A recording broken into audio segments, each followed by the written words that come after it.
Hello, this is Tyler, and welcome back to another live stream of Not For Broadcast.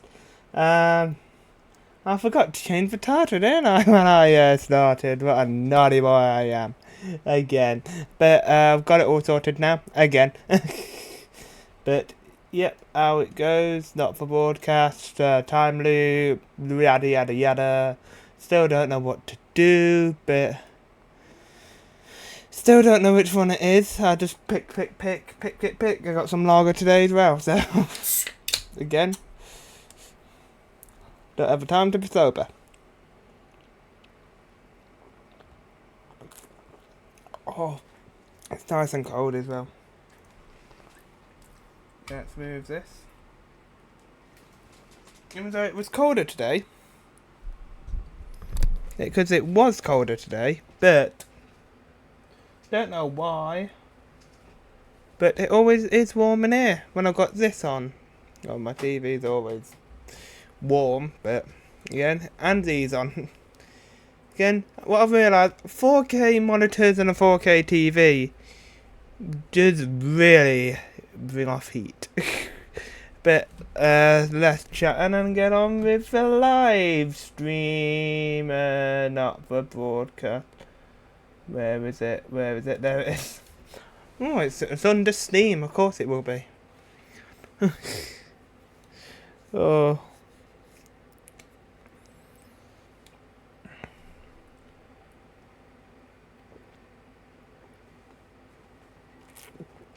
Been living in a paradise.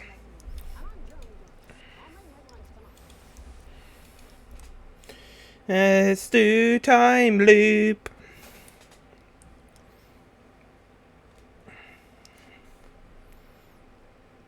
I've been living in a paradise chaos.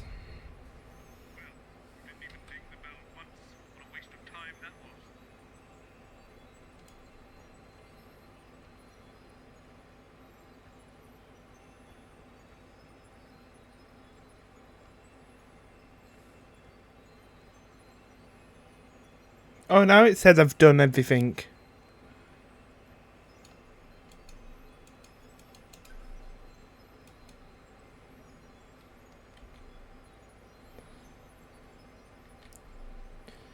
Well, at least we're nearly there now. Let me just turn myself down, and then you guys can hear.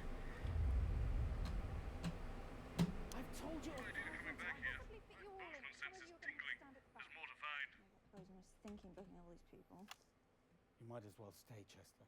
Thank you, Dr. Mac. Give me a minute, I still don't have my mic on here. Okay. Right, I'll sort it out after the stream. Turn me down. Oh, fuck it. Give me a minute, guys.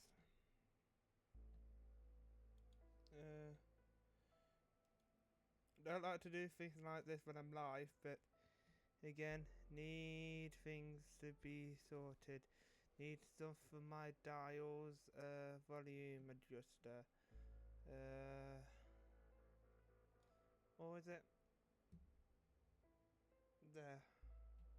Oh, there's the volume adjuster. Well, not the white one though, but let's just go all the way back. Delete that one. Put the mic there, yeah, replace. And put it with the microphone. It's called me, so there we go. So I can easily turn myself up when I have to. Because again, that's what I missed after my upsy with with that I didn't save anything. But okay, sorry. Let's get back onto it. How many mics do you think I have? There's loads of them. Have a good mind to... Who are you talking to, Colin? Them. They know. Christ, it's a convention of the desperate. I think the collective noun is a disappointment. So, Mr. James, what would you say is your greatest fear? And let's keep it light, eh? Oh, that's a good one. I think the thing I fear the most is the consequence of my enormous intellect. Me too, as it happens. Right. Well, yeah, I'm sure that'll work, but I don't suppose clowns features anywhere too? Actually, I'm scared of clowns. My father took me to the circus and it was very traumatic. After I'd finished sobbing, we had our second conversation. I remember. Heard you the first I was 22. Oh, you poor, poor man. Circuses are atrocious places. I fight for animals every day. Dreadful places? Absolute nonsense. The smell of the sawdust, the lights, the music, the terrified roars of the broken animals. What's not to love? Sorry, I'm late. Enormous queef. Jenny, we did know how many guests we were booking today, did we? I think so. It was a bit last minute. Just didn't have enough seats. I spoke to Bozeman. 10 seconds. He laughed. Just laughed. 5, Oh. 4, 3. Good evening. I'm Jeremy Donaldson. And I'm Megan Wolfe. And I'm Jeff Algebra. I'm Alan G. No, And we're I'm not doing- Dr. we're not- Charles Magnus. Your turn, Chester. Chester Mims, 24. My favourite sounds are the pop of bubble wrap, the laughter of a badger, and of course... Do I join in? Might as well, seems to be the thing we're doing. My name's Helena Canterbury Boatshoe, and I'd rather not say my age. My favourite sounds are empathy, humility, and humanity. I quite like farts. Well, I enjoy the sizzling of a steak and, of course, the subs liberated. Or that silly squeaky voice you get when you inhale helium. How dare you? What? How dare you bring up that double proton bastard in my presence? Yes, I'm afraid Dr. Magnus had a very bad experience with you. Colourless, odourless, tasteless, pointless. I think so. During our second application for funding back before Advance, we were demonstrating a prototype and we chose to use helium as the catalyst. And of course, it started escaping from the machine, Couldn't see it, couldn't smell it, couldn't taste it. and Dr. Magnus's Bastard! voice slowly started rising, which Unlikely, we Alex. all thought was terribly amusing, but I'm afraid he didn't quite see the funny side It's of it. dead to me. I've scratched it off every periodic table in the building. It does not exist. Pointless, monotonic prick. I hope it all gets split, and I don't care if it takes every single one of humanity with it as it goes. The Night of Smiles. 25 seconds back. Okay, so we're overrunning a little bit, so if we could keep it tight. What did he just write down? Indeed! Whoa. In the next section, otherwise we won't get to the button press. Sorry, I think I might have got us a bit off track there. Really? Jeff, do you think so? I quite like the smell of parsnips. Oh, a much underrated vegetable. Roast dinner in a casserole, and for the really ambitious, a souffle. Oh, I love a man who can cook a souffle. Suggest a gentle touch. Hello, I can cook a souffle. I've got a 5 out of 7 success rate. The secret's in the whisking. Oh, Chester, you're a delightful little puppy. 10 seconds. I'll do better this time. Please. Going in 5, 4, 3. Welcome back. It's just a few minutes until the impressive machine behind me is activated. in the Whoa, first whoa! Hold ever- up! Hold up! I've got my own device! Don't make any rush decisions yet. You're that funny little man from the commercial. Crazy Deal's the name. Crazy Deal's the game. I'm so sorry I'm late. It's really difficult to get that thing up 31 flights of stairs. 2 devices, double the risk. It's all in my new book. Alan J... Oh, shit, sorry. Excuse me. Dropped my tiny book. Fuck me, Alan. Is your brain any bigger than your book? Are either of you two even real scientists? Who actually even are you? I'm a scientist. I can prove it. Chester, if you please. Oh, right, yes.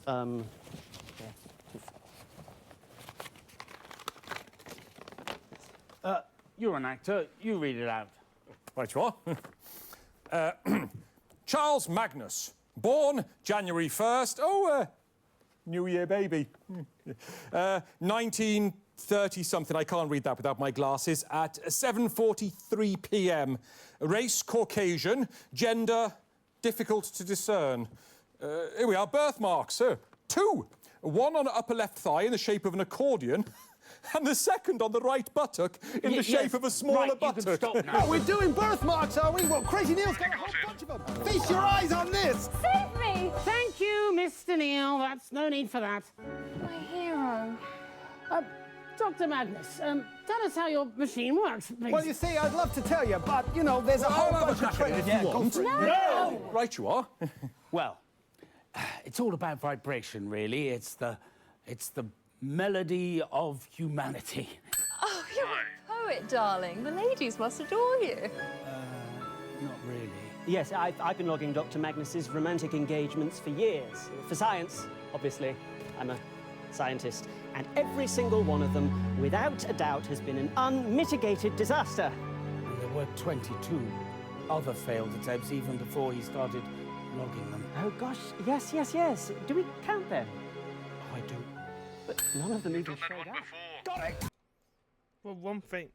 Let me just turn myself back up again. Why I keep dinging the bell is because these are done. These are done. The cat died. That one done. I work at charity things, so that one's done. This one's done. It's just Roaring Lumps. I've got to hear more about Roaring Lumps. What he's got. Oh. Well, we've got to keep trying to hear stuff about the Roaring Lumps, because that's the only one that we're missing now. Got it! It was hard to see. For fuck's sake, Alan. I wouldn't even hire you to work at a circus. You're a clown, Alan. A fucking clown! Actually, it's me who's afraid of clowns. Remember? It's the last time I had a conversation with my father. Right, well, you're a fucking clown and all. Whoever heard of making people vibrations? Well, one of the ex-Mrs. No, I Neil's think used- we've had time there, aren't we, Megan? Yeah, absolutely. We are, Jeremy. There's less than a minute to go now. So while we get everyone set up at the Euphoria device, let's go over to the Prime Minister's at Advance HQ for a very special message. Okay, so that's about a minute back. Lovely stuff. If we could get you all over to the device now, please. So, this trip to the circus with your father would make an excellent scene in the TV show, don't you think? A Dark Night in 1922. No, it was 1956. I was 22. Yes, but we'll set it in 1922. It'll play better in black and white, don't you think? Could I possibly get your phone number? Absolutely not. Fucking brutal. Like one of your dates, eh, Chaz? Actually, it's Dr. Charles Magnus. I wrote the paper on theories of theorizing in a theoretical universe. That sounds useful. Yeah, well, I wrote a small play called Hey Friendship. Perhaps you've heard of it. Of course he has. Of course I haven't. Going in 5, 4, 3, 2.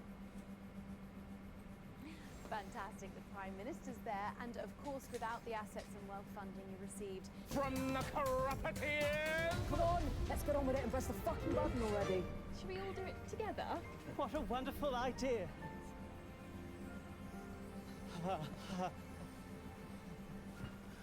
Oh, don't worry about him. Let's all get on with it. Hang on, what about my device? Be honest, Mr. Neil, is it even safe? Well, actually, I'm not quite sure what's gone into it, so... Watch out. Here comes Grubby Jeff. Oh, that's what they say in the staff room. I think it's affectionate. Sure it is. Shall we get a timer? Oh, a counter on the screen. That's it. Excellent. And we are going in 10, 9, 8, 7, 6. Come on, Alan. 5, 4, 3, 2, 1.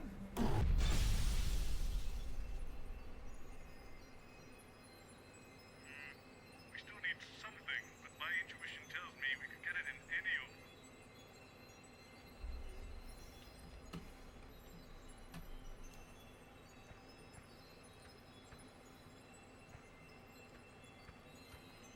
You can get it in any of them. Really, I've got to... This isn't an easy one. Surprised you need my help. Magnus has 3 PhDs, so he can only have had 1 or 2 conversations. He refers to the circus conversation as the second one, so he has had 2 conversations in total with his father. Right. Magnus's father took him to the circus on his 22nd birthday in 1956, and his father died that day. So the 5th anniversary would have been his birthday, January the 1st, 5 years later, which is 1961. So the full date must be 01/01/1961. So, half of Magnus's 122 dates didn't show up. That's 61. And there were 22 extras, none of whom showed up, giving us a grand total of 83. Magnus was 22 at the circus in 1956, so his year of birth must be 1934. Therefore, his 45th birthday was in 1979. He bought the cat 12 years ago, and it's 1985 today, so we know he bought it in 1973. So if it died in 1979, it must have been 6 years old at the time. Magnus's mum left on his 10th birthday at his exact time of birth, which was 7:43 p.m., or in 24-hour format, 1943.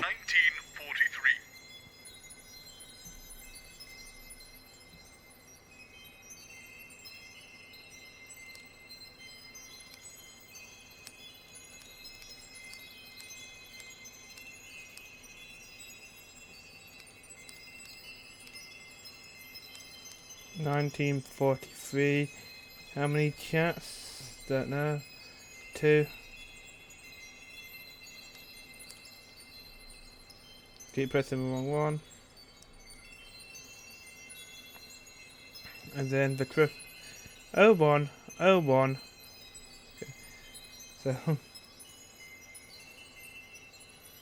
So it's 01, so 01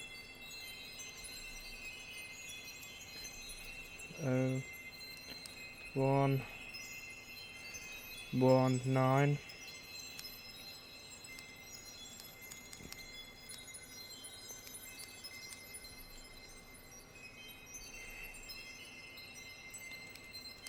Oh, I keep that. And then 1. So that one, and sector 83.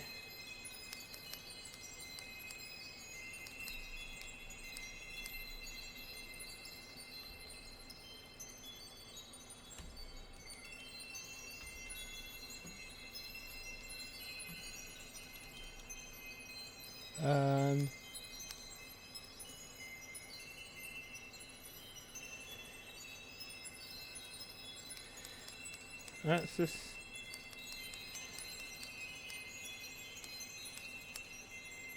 so 1, I think.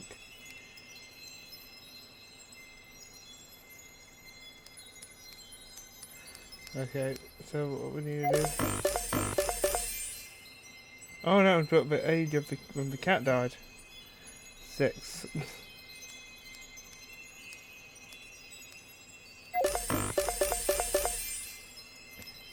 Just keep checking that one.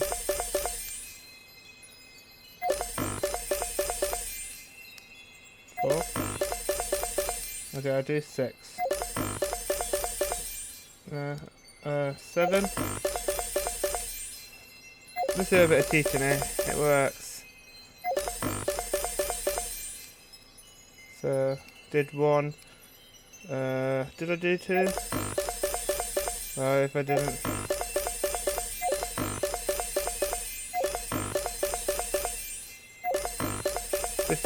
Just keep trying it. It should work.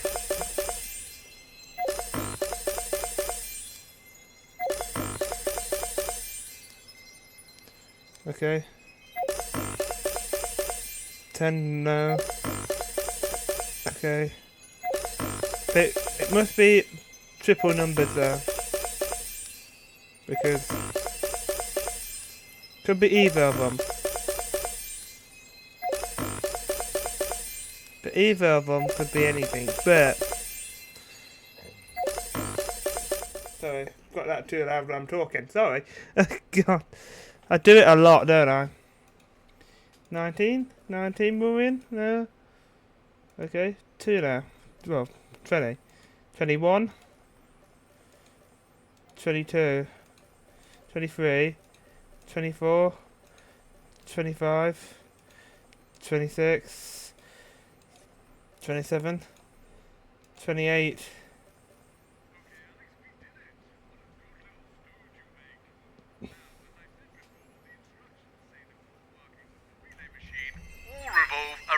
wire sets. Apparently, there are 2 sets, one group of 3 on the left and one group of 4 on the right. Let me just read you the instructions here. To change the output function, take one wire from the left-hand variant number group and swap it to the right-hand departmental register group. Attention! Do not, under any circumstances, swap wires in the same group. The relay device has a very specific configuration, and deviating from the instruction provided in this handbook could result in unintended, disastrous consequences. Noted. Well, that seems clear enough. Try picking up one of the wires now, Alex.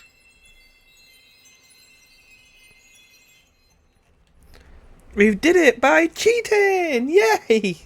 Fuck. Did not really want to cheat, but again, I was stuck on it for 3 fucking parts. I'm not doing it again.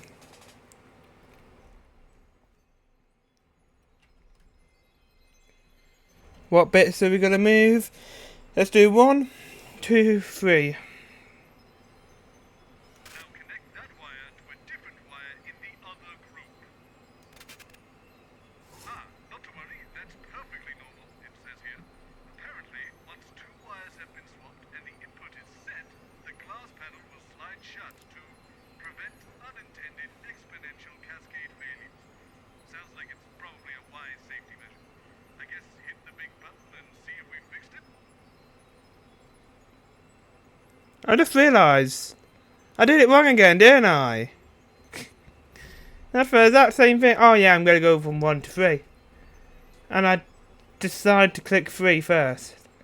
Looks like I'm clicking 3 first again.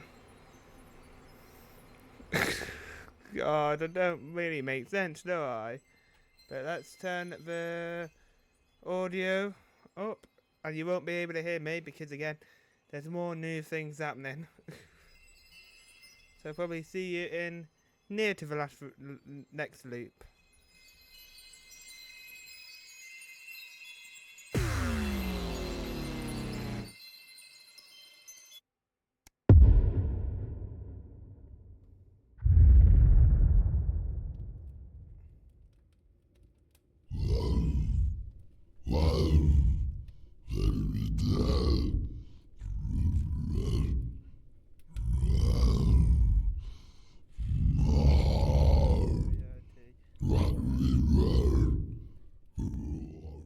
Just realised you can't hear me.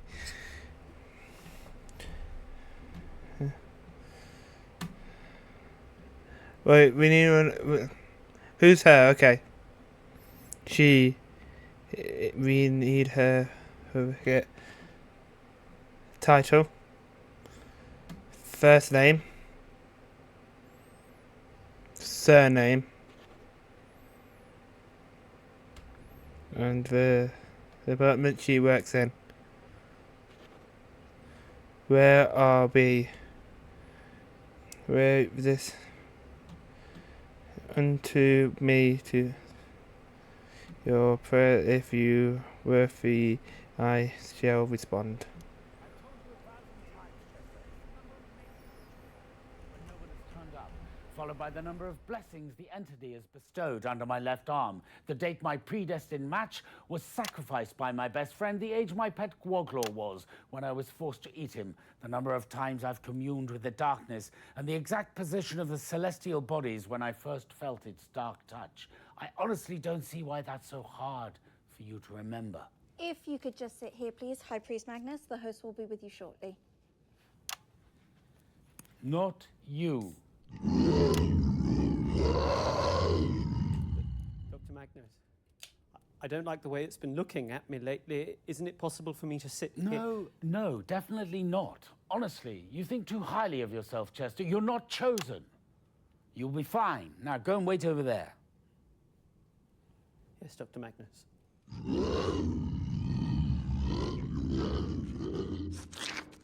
Be respectful in its presence, please, Colin. Interesting. Wouldn't want to live here, though. Live where? You know, here, with that. Definitely different, though. What's different? My clothing choices, if you ask my mother. She's half blind, though, isn't she? Doesn't seem to stop her. Jeremy, this is Dr. Magnus. His assistant's floating around here somewhere, too. Doctor, pleased to meet you. I'm afraid you may find me a little sceptical, though. Science thrives on being challenged, Mr. Donaldson. Sorry I'm late. Ancient curse. High Priest Magnus. Doctor, I believe. Either is appropriate. 10 seconds, everybody. Seems like a conflict of interest to me. Going in 5, 4, 3. Good evening. This one is Jeremy Donaldson. And this one is Megan Wolfe. It's the third blood moon in the year of the Severed Heart, and this is an Ancient One special event hosted by your arcane and occult news team. In an ancient tower, concealed within the hallowed forest of Tittlewood, High Priest Dr. Charles Magnus and his appropriately named unworthy congregation have been working on a grand act of devotion. They claim their Euphoria device will raise overall happiness levels throughout the country, which, as we all know, provides a dramatic and positive increase in taste for it that devours. We'll be in and out of the schedule throughout the evening, with our eager team of supplicants standing by up and down its blessed stalking grounds. They'll report live, first, on whether the device has brought a smile to their faces, and then later we'll find out if it's brought flavour to their veins. We'll have sacrificial offerings from the worlds of science, religion and entertainment, and of course those all-important flavour results. So don't move that dial, and as always, appease the great ancient. Right, that's 45 seconds back. If we could maybe things... Oh, God! It's here! It's here,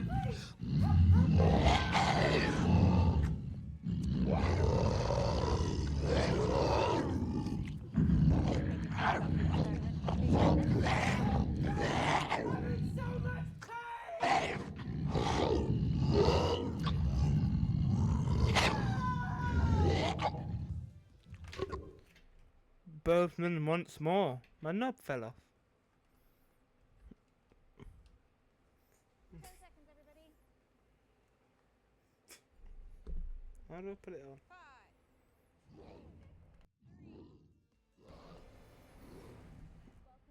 In just a few swishes of its mighty barbed tentacles, this resplendent machine behind me... Actually, Miss Wolfe, I think it might be best if we conducted the experiment sooner rather than later, all things considered. Oh, yes, of course. Sorry, I was still on script.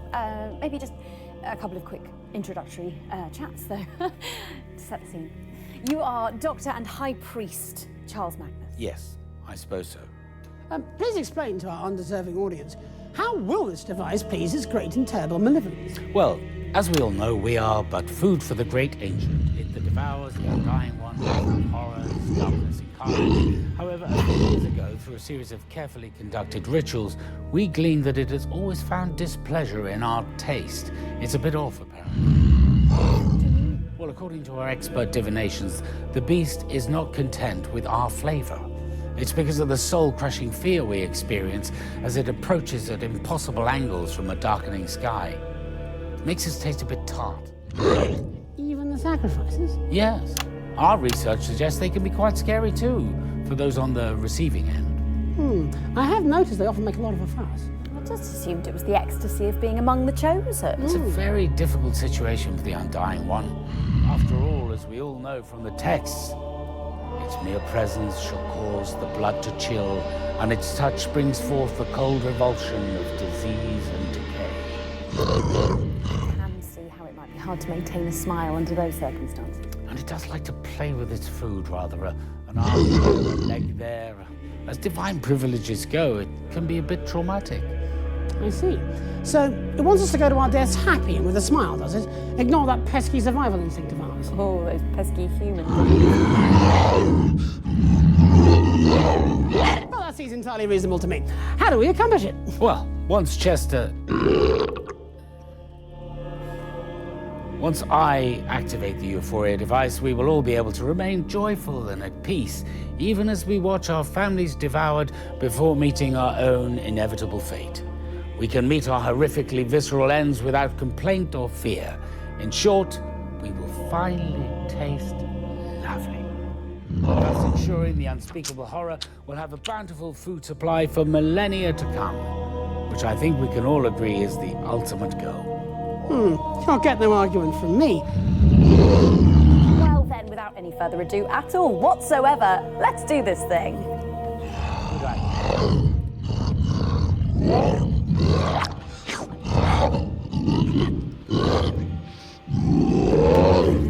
High Priest Magnus, bestow upon us your mighty gift of blissful ignorance.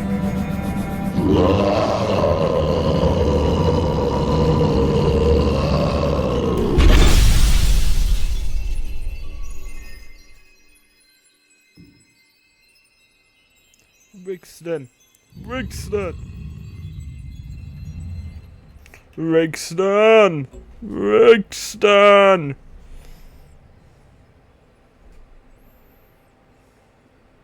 We have got nothing, Brixton. I want to go to 2 now because can change them both around. We need to. Hello, Dr. Bozeman. Or the what was it? The horny one. Look at the background of the image. I know it's one of those ones. It's crazy. But again, it's one of those ones where it's always going to be crazy. Let's turn myself down again so you hear everything, hopefully.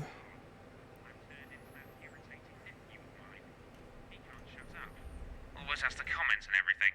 He's a smug little so-and-so.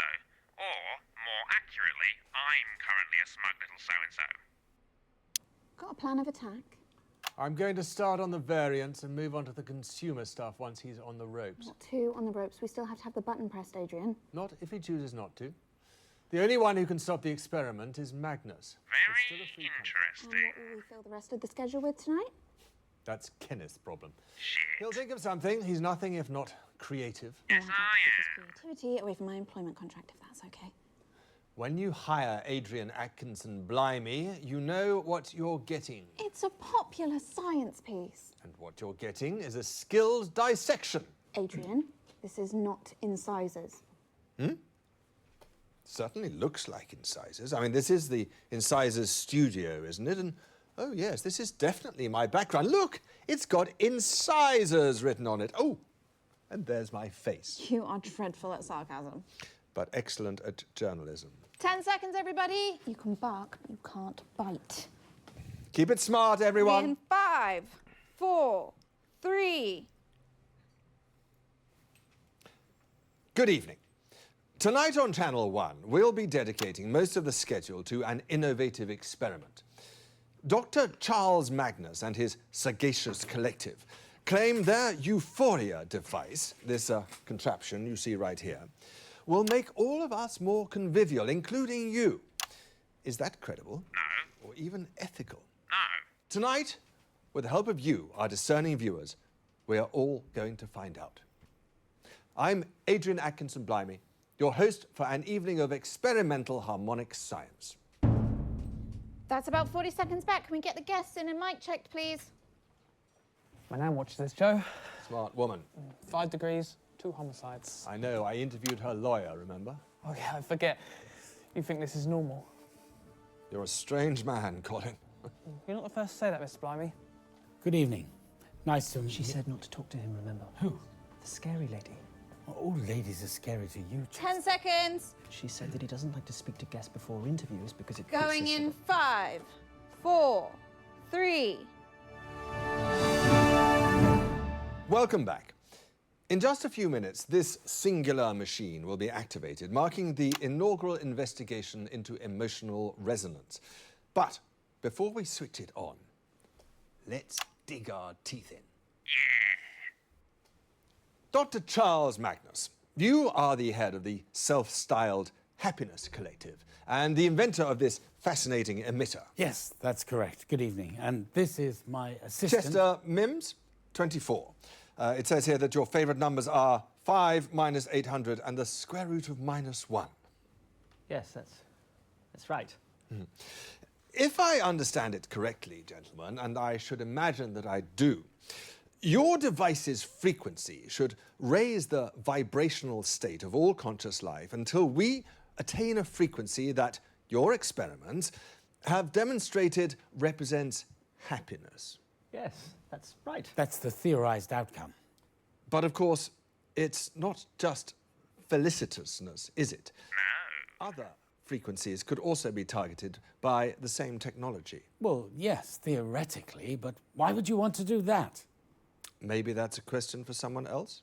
I'm not an ethicist. Mr. Mims, this device is rather large and cumbersome, and what we see here is only part of it, I believe, as the relay has had to be hardwired into the power conduits in our broadcast room. Am I correct? At great expense. Well, of course, this is the first iteration. Let's not forget that the earliest computers required huge rooms to house them. And over time, they've become able to fit on just a moderately large desk. We'd imagine that in the future, further iterations would be much more portable and personal use. Yes, we can perceive a world where people can choose to alter their emotions whenever they want and whatever they want to feel. Domestic devices? Emanating on a room-sized scale? Yes, at first, yes. Eventually portable, perhaps even pocket-sized. I mean, just imagine the possibilities. Yes, I am. I'm thinking of the possibility of inviting a female guest back to my emotionally controlled room and setting my home device to induce lust in her. Get him, Adrian. Of the rebellious teenager who takes his to school set for anger. The offices set for fear, compliance. But why would anybody in their right mind want to do that? Why does humanity do any of its evil? Again, Oh, Christ, sorry I'm late. Fucking day to school. Up here. For now. Whilst I respect your line of questioning, Adrian, I have to confess, well, I'm feeling somewhat ambushed. I'm afraid that your confession will have to wait, Dr. Magnus, because I'm going live now to Advance Headquarters to speak to the nominal leaders of our fragile coalition government. Are you receiving me, Prime Ministers? Loud and clear, Adrian. What an exciting evening. When we formed a coalition, one of the first pieces of common ground we planted our mutual flags on was the importance of supporting our science and technology industries. After all, what's the point in all that superior education we're providing if there's no jobs at the other end of it? Dr. Magnus and his team impressed us with the simple, well-intentioned nature of their project. Everyone happier. How could we not fund that? It is, after all, one of the 4 basic requirements of a government. And all this experimental technology was funded by the government? Well, yes. I mean, we've invested record sums in funding the science and the... So I assume you own the resultant technology? Well, not us, Adrian. The public own this incredible technology. It was, after all, their taxes that paid for it. But the public don't have the capacity to alter the device, do they? Or to make other devices? Well, what sort of other devices? That's an excellent question. Let's chew on it for a while. In 1518, the residents of the city of Stroznerf in southern Sconce experienced what was known as the dancing plague. Fascinating. People began spontaneously dancing and they didn't stop for days. It was infectious. More and more people joined in. They literally danced themselves to death. You're making that up. I mean, surely he's making that up. You can look it up in an encyclopedia after the show, Prime Minister. I'm suggesting that if one amplifies this device sufficiently, it becomes a weapon, does it not? What make the enemy dance themselves to death? Well, that's hardly an effective military strategy, Adrian. Or with a few garble adjustments, surely it could send an enemy encampment mad with rage or suicidal with despair? We have no such plans, nor would Dr. Magnus and his team sanction such a use. Think of it. At the flick of a switch, demonstrators are calmed, protesters pacified. We would never use such a device on the general population. And what of the commonality? In a society where this technology is commonplace, how would a citizen know whether the emotions they were feeling from minute to minute were even their own? Yeah, where's your science now, bitch? Insightful questions, as always, Adrian, but tonight is about an attempt to make people happier. And, well, we're here just to wish you all the very best of luck. Back to you in the studio. Are we out? Yeah. The ministers there. Pricks. And of course, Without the funding that you receive... We'd still be making mice grin a bit. If I might say something. Of course, Doctor. This programme thrives on the free exchange of ideas. I have a colleague who works in one of the more esoteric departments in the collective, and... Oh, was it her? Stand by! Stand by! Oh, you know Dr. Magnus, Professor... Ha, ha, ha, ha. Chester does like to fantasize. Anyway, this unnamed professor and I were, by pure coincidence, discussing the dancing plague of 1518, and she reliably assures me that the Blissgate circuitry will negate any concerns about such an eventuality. But that is untested. I can assure you that the T-tests are absolutely magnificent to behold. And besides, if we discovered any negative effects, we could simply turn the device off. It's not permanent, Adrian. So you say? You know, Mr. Blimey, I always thought that you were a man of intellect, a ruthless campaigner of precision and truth. I am all of those things. No, you're not. You're a grumpy old man who can't see the good in anything. Manners, Chester. No, I'm sorry, Dr. Magnus, but I'm really quite upset. Well, I can see that. You're practically apoplectic. Yes, I am. All you want is a little bit of happiness for a short amount of time. And you're a good man, Dr. Magnus. I know that. And if she can't give it to you, then I'll give it to you instead. Clearly wrong. Is the human animal responsible enough for this type of technology? Do we have the shut up, Adrian! Well,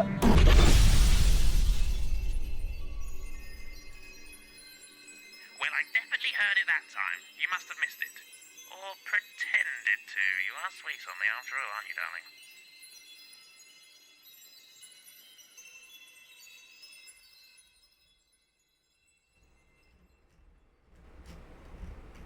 Well, I heard it as well. He said she. I was flipping. If she can't give it to you, and I pressed the bell, and you said definitely wrong. And I have reading the comments as well when I'm doing that. Imagine them sitting down. Yeah, Professor Madness. It was. Didn't press it. Fuck. Thank you. Did not press it. Well, we'll go back to it. We go to 1 and then go back to Kenneth. Thank you. The young guy said. Thank you. Oh no. Yeah. Thank you. I'll go back through. I go to number 1 now, and then I go back to 1 TV and because again I like to see what all the others do. But thank you. I'll go back through. Yeah, I'll just do 1, and then I go back through. But then you won't be hearing me for a bit again. But see you at the end of the loop. Or you hear me at the end of the loop. Oi! Hello, mate. Well, it seems like we're in a bit of a different reality here. New body. Bozeman as Big Chris. Fucking brilliant. Right, let's have a look then. I've told you 1,000 times, sycophantic Chris. It's the number of blind dates I've been on when no one's turned up, followed by the worrying number of lumps under my left arm, the date my childhood sweetheart, Chris, married my best Chris, and the age my cat, Chris, was when I ran him over. The number of conversations I've had with my distant paternal Chris, and the exact time my neurotic maternal Chris walked out. I honestly don't see why it's so hard for you to remember. If you could just sit here, Science Chris, the host will be with you shortly. Not you. Sorry, Science Chris. What's the matter, Colin? I don't like it. I don't like this. I mean, a show's one thing, but a whole world. Are you okay, Colin? I don't like it. What doesn't Colin like? Everything, apparently. Oh, is that all? Ah, you must be so-called Science Chris. I'm Principled Shabby News Chris. But for tonight, you can call me Cynical Chris. What a strange nickname. Sorry I'm late. Clingy Chris. Science Chris. That's right. Career-driven cutthroat Chris. Nice to meet you. 10 seconds, everybody. Hang on, where's... Everybody set? Okay, we are going in 5, 4, 3. Good evening.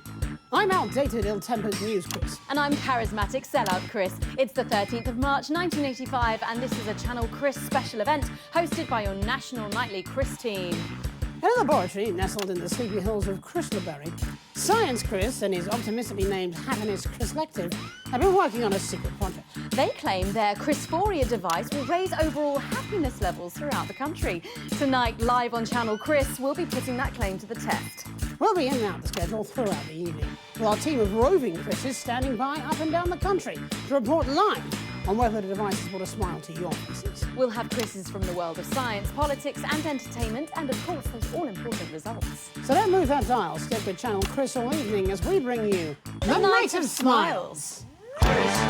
Okay, that's about 30 seconds back. Has anyone seen Big Chris? It's not like him to be late. Oh, fuck, it says I'm on next for Science Chris. Good luck, Oh, I certainly hope not. I was promised that he would be here for the big button press. I'm sure he'll be here. Oh, fuck. Sorry. Late. Oh, those fucking stairs. Oh, not used to these legs. See, just in time. We're going live in 5, 4, 3. Welcome back. In just a few minutes, the impressive machine behind me will be activated in the first ever mass test of its type. But before then, here he is, everybody. The man himself, Big Chris! Oi! Couldn't miss the big button push, could I, sycophantic employee Chris? Right, as always, boss. Yes, thank you for joining us, Big Chris. But if we might turn to the man behind this experiment, Science Chris, I'm told it's also a pleasure to have you here. Yes, thank you. So, please, walk us through the aims of the Happiness Chris-lective and what the Chrisphoria device will do for the country. Well, it's not too complicated to understand, really. We are all Chris. We know this and we accept it to be true. And thus, despite our various comical differences, on a fundamental level, we are all the same. Our device utilizes this link to tweak our collective emotional frequency to create a joint feeling of elation. And with happier Chris's, there will be, of course, a happier world. And I'm sure all of this comes at a great expense to the average tax-paying Chris, am I right? Sorry, predictably disagreeable, Chris. I'm just going to quickly jump in here, mate. Go ahead, Chris. Obviously, brilliant work. Good stuff. But theoretically, what would happen if someone were to, I don't know, switch around the wires in the relay? Oh, it wouldn't happen. How so? No, Chris alive would be so stupid. Yeah. Well, let's just pretend one was.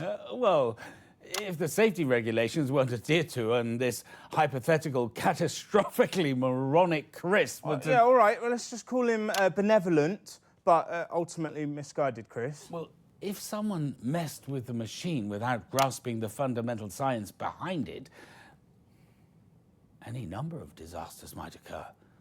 By its nature, the device is connected to every one of us, so we'd all be affected by it. But how, specifically? Well, I'm sure that every precaution has been taken. Isn't that right, Science Chris? Oh, absolutely. There's really nothing to worry about. But if there were... Well, it would most likely be fine. So long as we didn't stay in any permutation for too long, well, then the fabric of time and space itself might destabilize. Science Chris, it's taken years of work, unfathomable amounts of money, and for a device that may or may not make Chris's a little cheerier around the country. Is that right? Well, we're very confident, needlessly critical Chris. All right, call me impulsive, Chris, but let's get this show on the road. But what about union-appointed health, Chris? Oh, fuck me. No, fuck off. No, we need to do the button push. OK, you're the boss, which of course means let's welcome button-pushing Chris. Oh, fuck me. not to worry, not to worry. The suit is the result of a previous button he pushed. It's actually to protect us from him. Exactly, and besides, if anything did go wrong with the machine, there'd be no point wearing a silly little suit like this. And you are? Assistant Science Chris, 24. My favourite Chris's are Origami Chris, Machine Washable Chris, and of course, the Chris who knows what you did last summer. Okay then, are we ready to go with the experiment? Absolutely we are. Button pushing Chris has been practising at the big button all morning. Alrighty, I guess we should get off then. Yes, fucking yes. Go. Okay, so let's welcome Countdown Chris! Okay, folks, here we go. In 5, 4, 3, 2, 1. Oi, oi!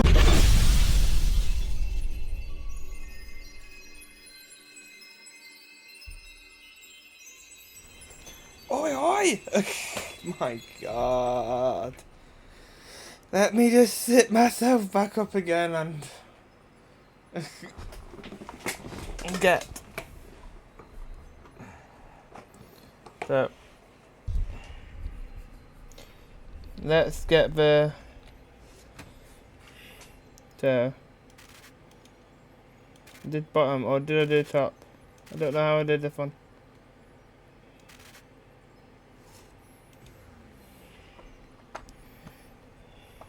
But it shouldn't change anything just yet.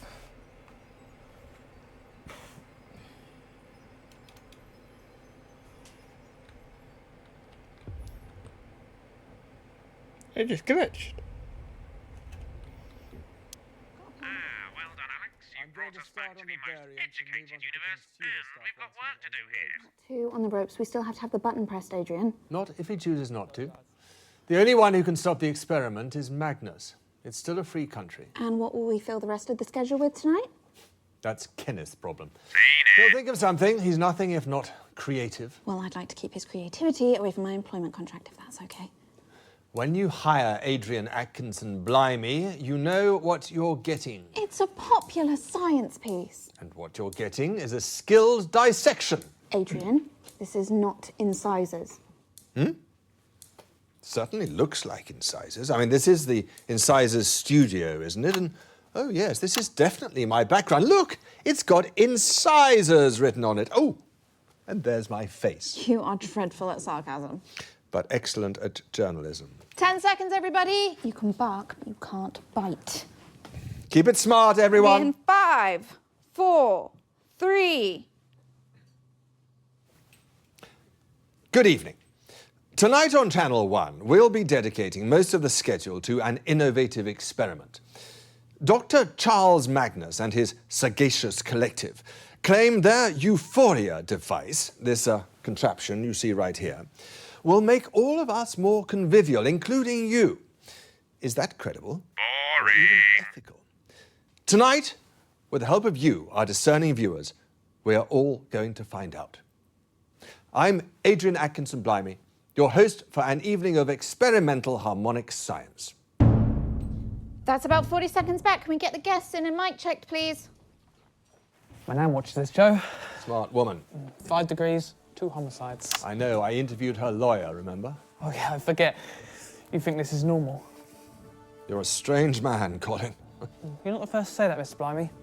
Good evening. Nice to meet you. She said not to talk to him, remember? Who? The scary lady. All ladies are scary to you. 10 seconds. She said that he doesn't like to speak to guests before interviews because it Going puts us in 5, 4, 3. Welcome back. In just a few minutes, this singular machine will be activated, marking the inaugural investigation into emotional resonance.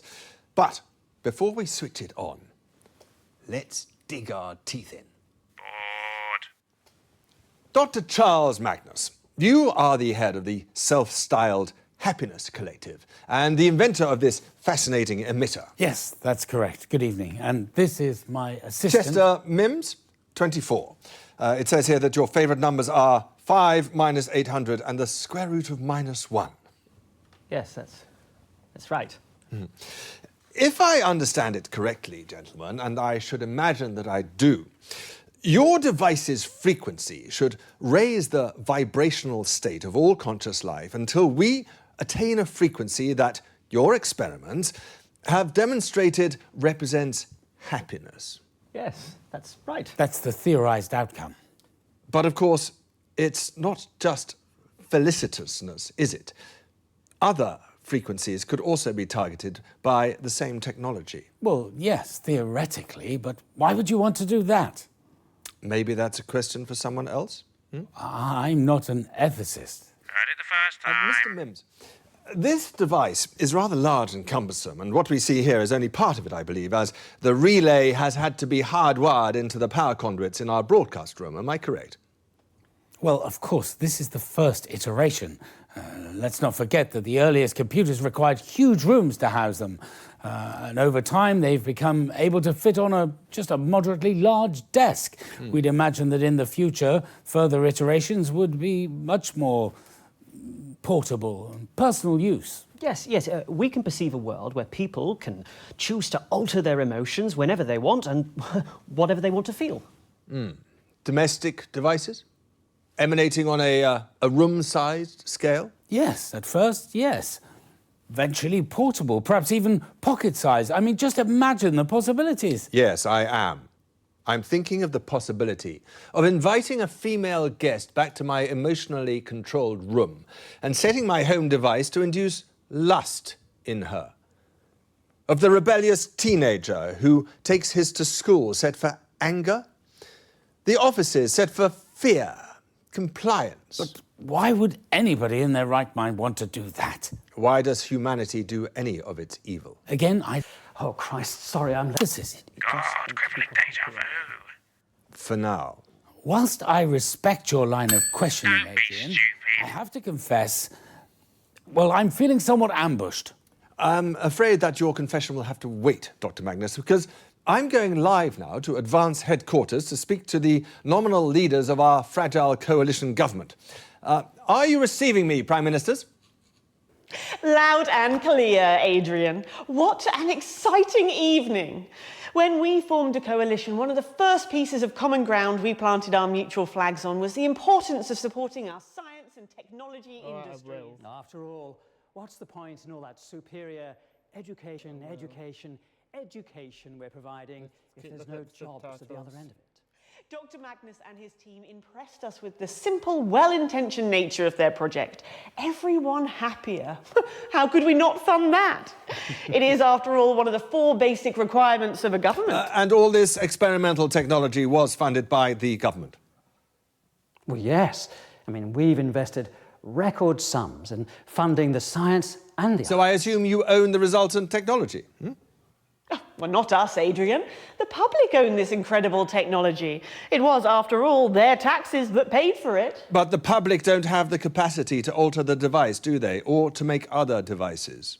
Well, what sort of other devices?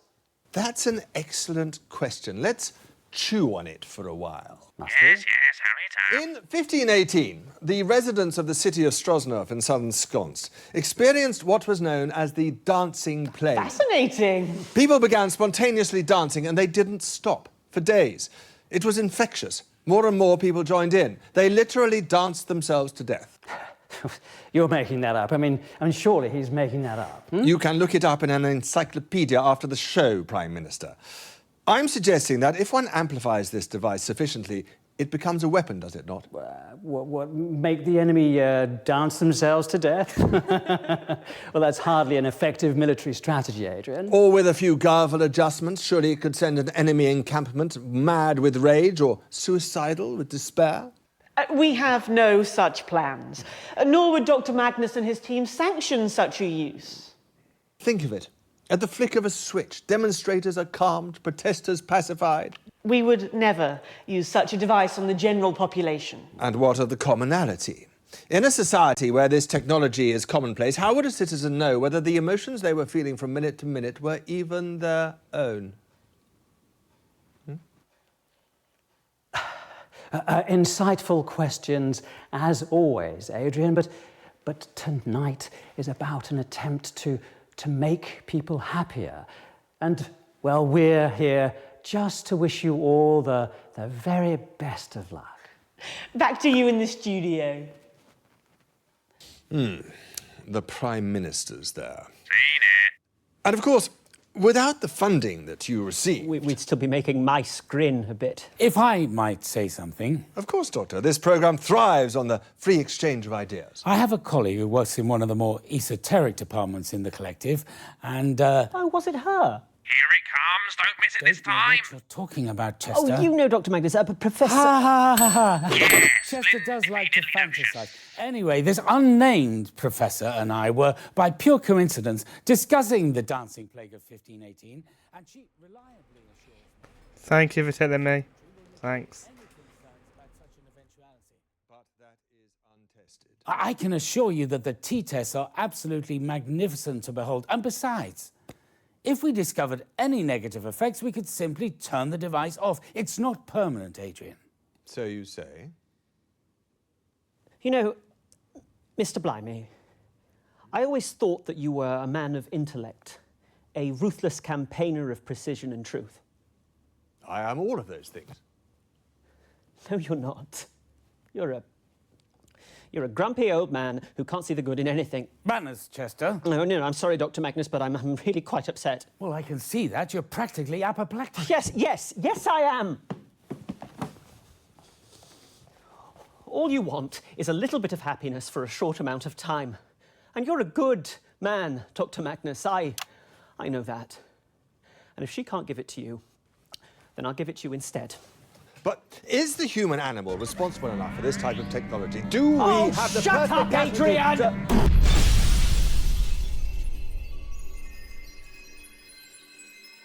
you got the honorific, which means we're done here, I think. Shame. It's been a pleasure to be in such a well-rounded body. Guess this is goodbye. You seem lovely, if a bit scruffy. If you need me, you know where I am.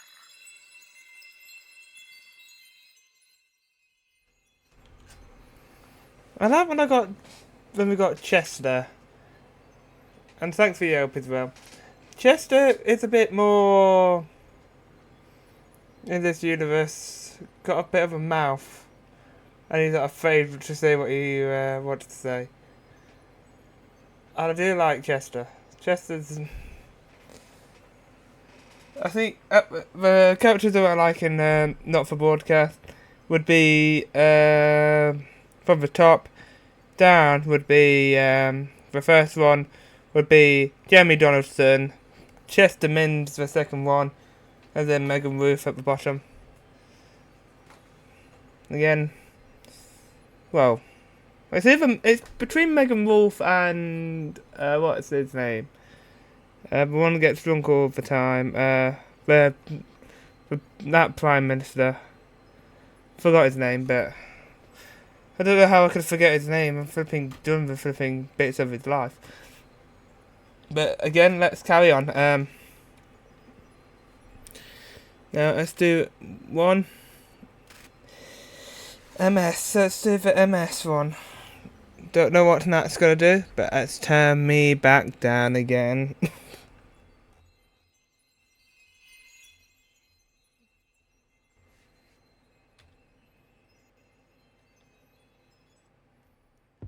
There we go.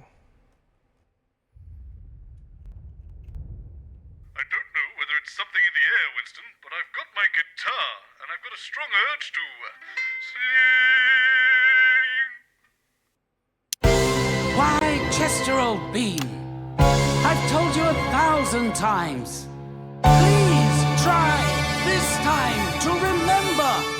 It's the number of dates so late that they never ever show. Lumps continuing to worrisomely grow. The date my heart was saddened. The age my cat got flattened. The chats that were had with my reticent dad. And the time my mum walked off into the sun. Dates so late that they never ever show. Yes! Lumps continuing to worrisomely grow. That's right! The date your heart got saddened. The age that cat got flattened. The chats that you had with your reticent dad. And the time your mum Walked off into the sun. By George, he's got it! His Is the date so late that they never ever show? Lumps continuing to worrisomely grow. For date this heart was saddened. If you could sit here, please, Dr. Magnus. The age that cat got flattened. The host will be with you shortly. The chats that you had with a reticent dad, and the time one mum walked off into the sun.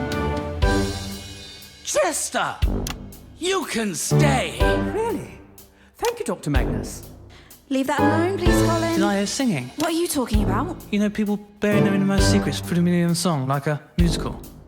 I love musicals. I honestly wonder how you ever got this job. I'm good with sound. But you're so weird. Oh, Sprongs have always been weird.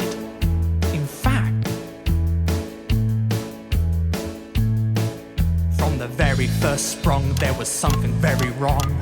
Trying to be normal when we simply don't belong. But it could be worse. It's a blessing and a curse. Immune to the confusions of the multiverse. When you change everything, I don't feel a thing.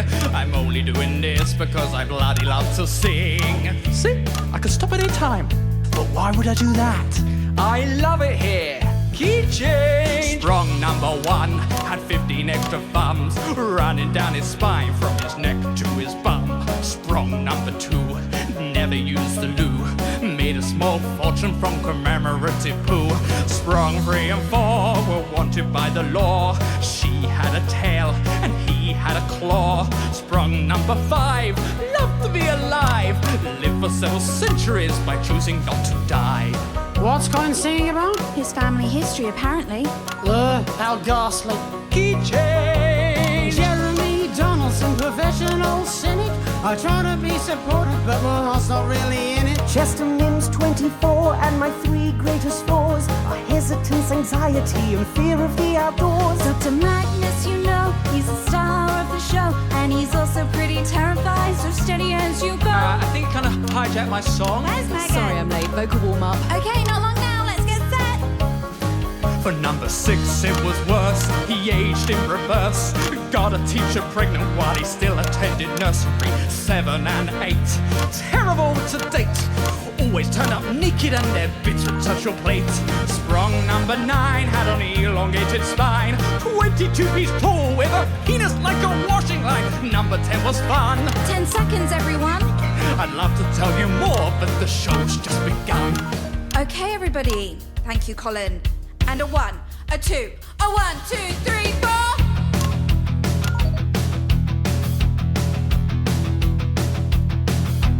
Good evening, I'm Jeremy Donaldson. And I'm Megan Wolf. Deep in the heart of the Chintleberry Hills, the Happiness Collective use their scientific skills. They built a gadget and checked it twice. It's Dr. Charles Magnus's Euphoria device. They say it makes you smile. We'll test that in a while. So stick with channel 1 all night and don't you move that dial. It's the night of smiles. 45 seconds back. Not singing tonight when you have such a lovely singing voice. Fuck off. Are you two a couple? Ugh. Why can't I just be friends with Jeremy? Why do we have to be doing the nasty on top of the desk, running my hands down his minimal chest? Don't think I really have to spell out the rest.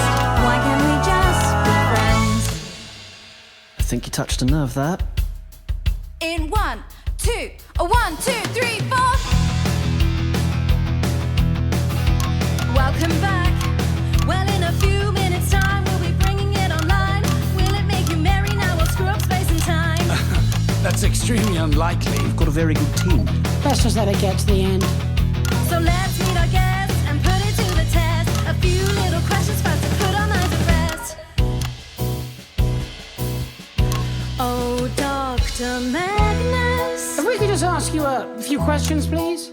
You're curing sadness. Well, no, actually, it's more like... More like badness. We're aiming for gladness. Well, let's hope so.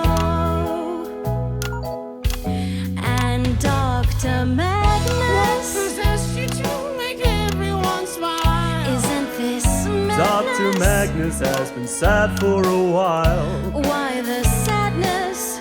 Dr. Magnus, won't you let us know?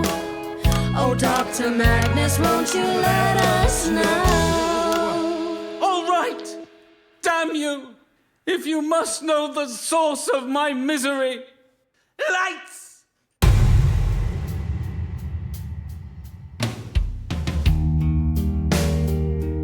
Well, it's been a long, long time coming. I'm sorry, but I had to stop it there.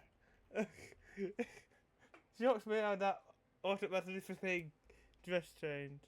Yeah, hold on the bell, yeah, and no, I know, that song, I think I remember it from the second time round, well, the first time round when I did it last year. Again, still not really out, but yeah, hands on the bell, okay. Okay, oh god, okay, let's get into it.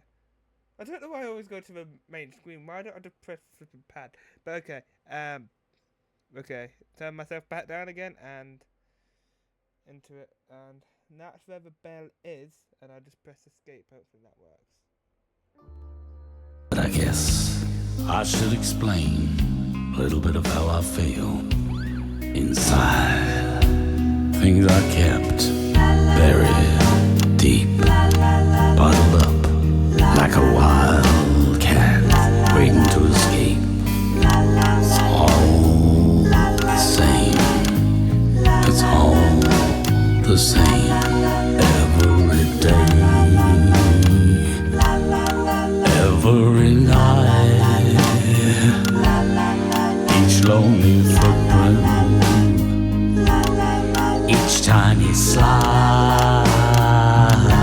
However they're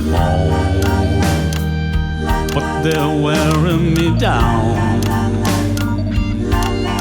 pulling me under and making me drown. And no one said life would be quietly taking a ride,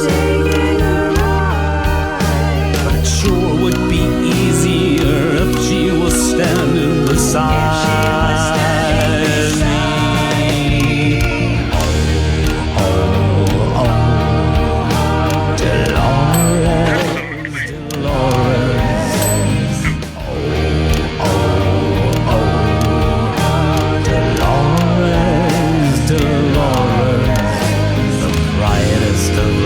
That I see, but she'll never settle for me. Oh, I guess that's my destiny, silently loving Dolores.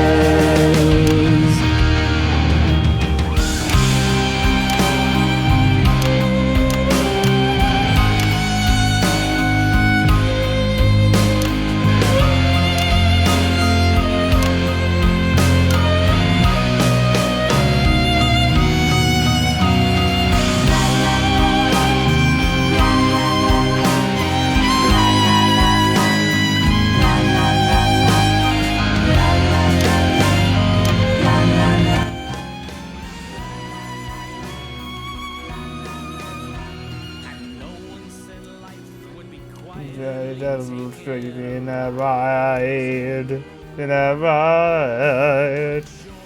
You see, splendid sight. Oh, oh, oh, Dolores, Dolores. Oh, oh, oh, Dolores, Dolores. These lights are seen as a light. Yeah, it's me. Yes, destiny. Yes, it's loving Dolores. Destiny. Loving Dolores.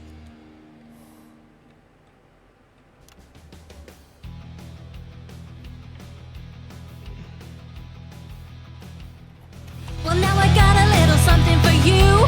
A Special message from Advance HQ. The leaders of the team wanna wish you well now. They're gonna sing a word. So once again, don't touch that dial. It's the night.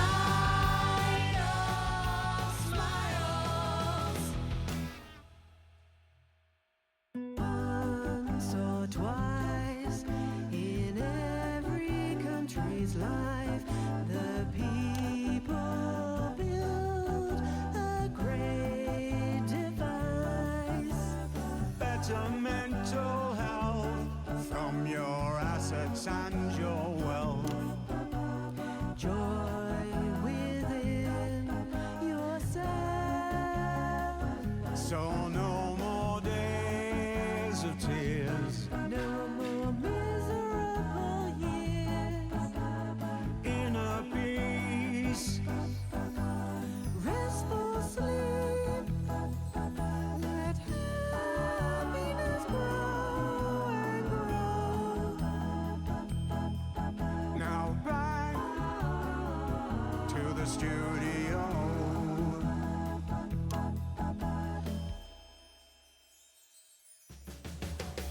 Time to turn on the machine. Time to turn on the machine. Time to turn on the machine. Push the button and turn on the machine. Stop! Just stop. Colin, what are you doing? What are you wearing? Megan, I didn't put this costume on for nothing.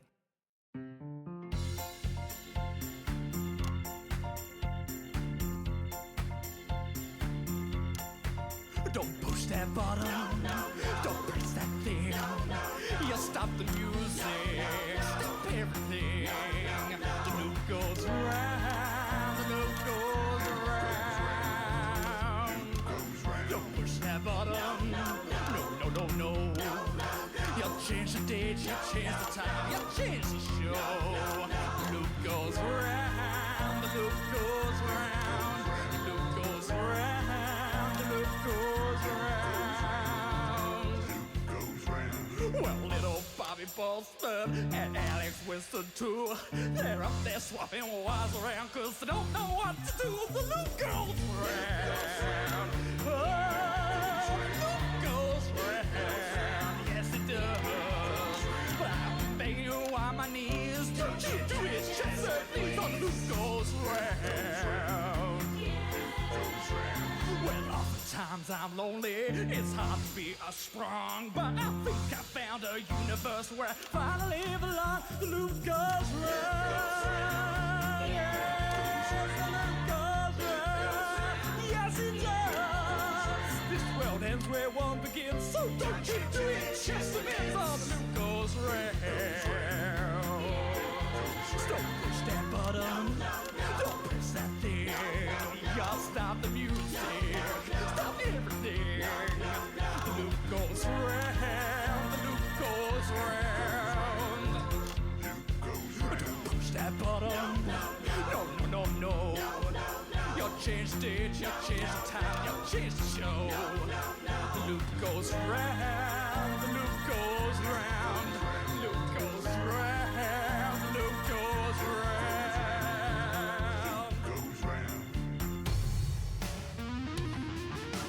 I am Chester Mims. I change everything. Don't make it worse. Bring on another universe. Bring on another universe.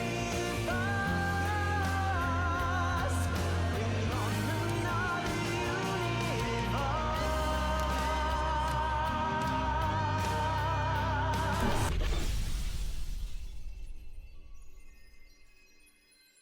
What a magnificent program. I'd give Sprong his own show if he wasn't so bloody weird.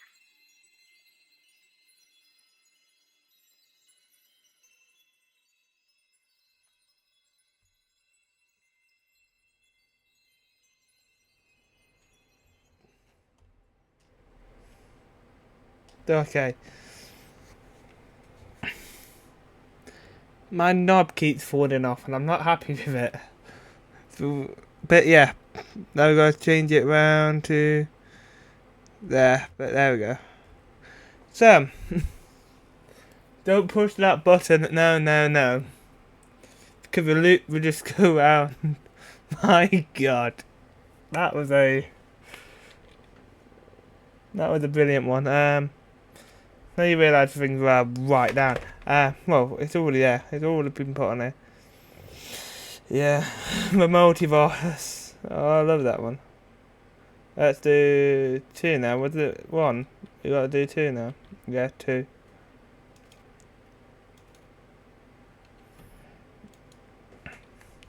The loop goes round. Indeed. Yeah, I've got to keep my hand on that button. On that bell. I keep forgetting to do that as well. We will attend. Will we? Okay. This doesn't look right. I think we should... Speak when spoken to, worm. And if we have any mistakes during this broadcast, all of you will be spending 20 minutes in the agonizer. Do you understand? Yes, ma'am. Good. Where is my worm? Here, controller. Listen to me, worm. Tonight we are working at the behest of the Over-Governor herself. Do you know what that means? Yes, controller. It means that everything will go very, very smoothly. Do you understand? Yes, controller. Higher expectations, controller. Controller. Disseminate. Are the prisoners ready? Bring in the prisoners.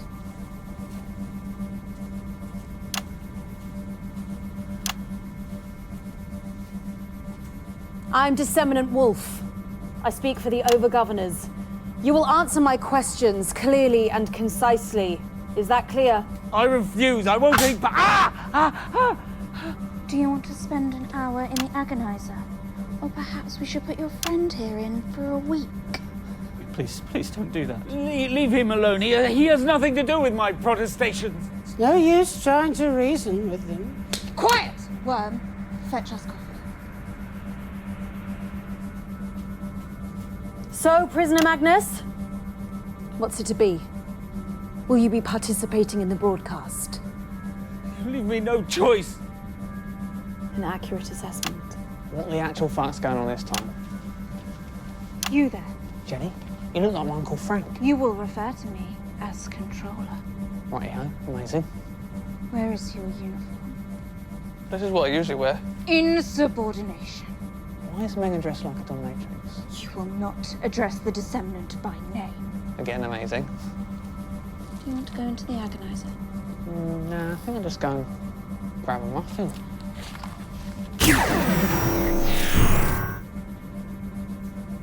Annoying little peasant. A sensible decision. Controller, shall we? 10 seconds, scum. The Empire expects. Do not fail her. 5, 4, 3. Subjects of the Empire, I am the Disseminant. Tonight's mandatory broadcast sees the Empire achieve even further greatness. The Over-Governor, all hail her might, has decreed that tonight you, her loyal subjects, shall be the first to receive her boon. So don't move that dial, or you will be extinguished. This is a mandated broadcast on all open channels. All citizens of any status are required to cease all current activity and fix their attention on this screen. Failure to comply will result in severe punishments for yourself and those you love. The Empire expects. A few short months ago, Dr. Charles Magnus and his co-conspirators were conducting unapproved scientific experiments. Do you confirm? I confirm, yes! Yes, I confirm, ma'am! Fortunately, the Over-Governor was able to intervene and turn a potentially lethal experiment into a project for the good of the Empire. There was nothing lethal about it! Working under intense supervision and with the firm hand of the Empire to guide them, work has been completed on this. The productivity device will grant all subjects of the Empire the gift of unfettered productivity. Finally, all subjects from Overseer to Worm will be shackled from our human inefficiencies, freed to meet the expectations of Empire. I'm becoming inhuman! That was a bad one. Before we activate the device, however, we are privileged to receive an address from the Overgovernor. Your concentration is demanded. The Empire expects. Subjects. For too many years, we have been the victims of our own emotional vagaries. I am no different. This is my worm. Yesterday, I visited his worm space and found him engaging in... Well, why don't you tell them, worm? I was engaging in prohibited self-pleasuring. Prohibited self-pleasuring. To wit, reading. I'm deeply ashamed of myself. Now, I know what you're thinking. Worms can't read. Well, apparently, a great number of them can. They're secretive little things, aren't you, worm? Worms are expected to be discreet. I contemplated how best to discipline my worm. My logical mind told me to simply disintegrate him and find a replacement. But something was arguing with my logic. I thought of the many years where he has faithfully met my every need, the counsel he has kept and the expectation he has fulfilled. And I was forced to admit that I had feelings for this worm. Overgovernor? Not romantic feelings. Who could be attracted to a male, after all? But nonetheless, feelings that one might have for a family pet or a favorite soft toy as a child. These feelings, they are the reason that you see him standing here today, undisintegrated.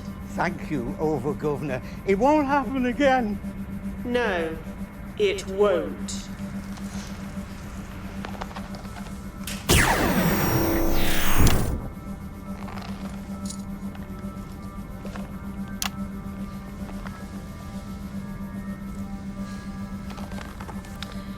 Our feelings make us ineffective.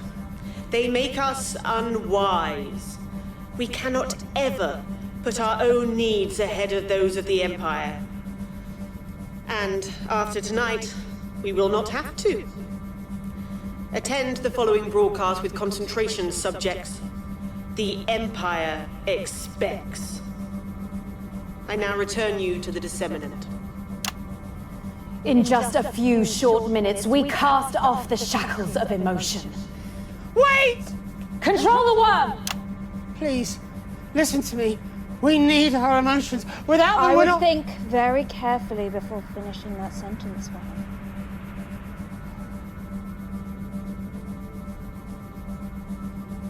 Controller, please listen to me.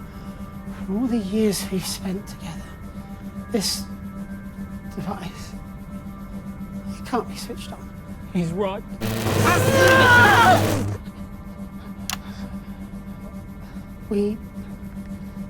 Emotions aren't something that should be suppressed. They are art, music, and stories. Also right. No! Would you please stop doing that? Sorry. Controller, please. If you only ever hear one thing I've ever said to you, let it be this. Only you can stop this experiment. Controller. Jenny. Please. Save us all.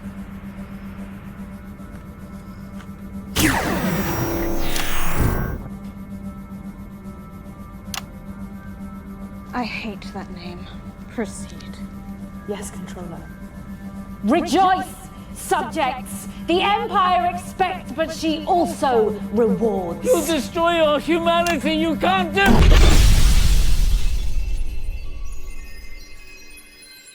Winston, there's nothing here. We should go.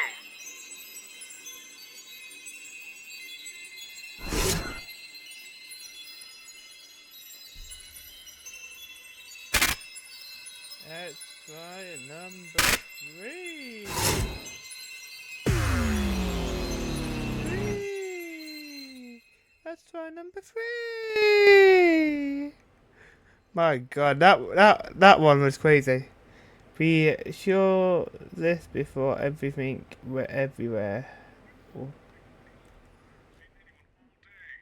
Building seems to be an enormous, healthy buffet. I've been snacking the whole time.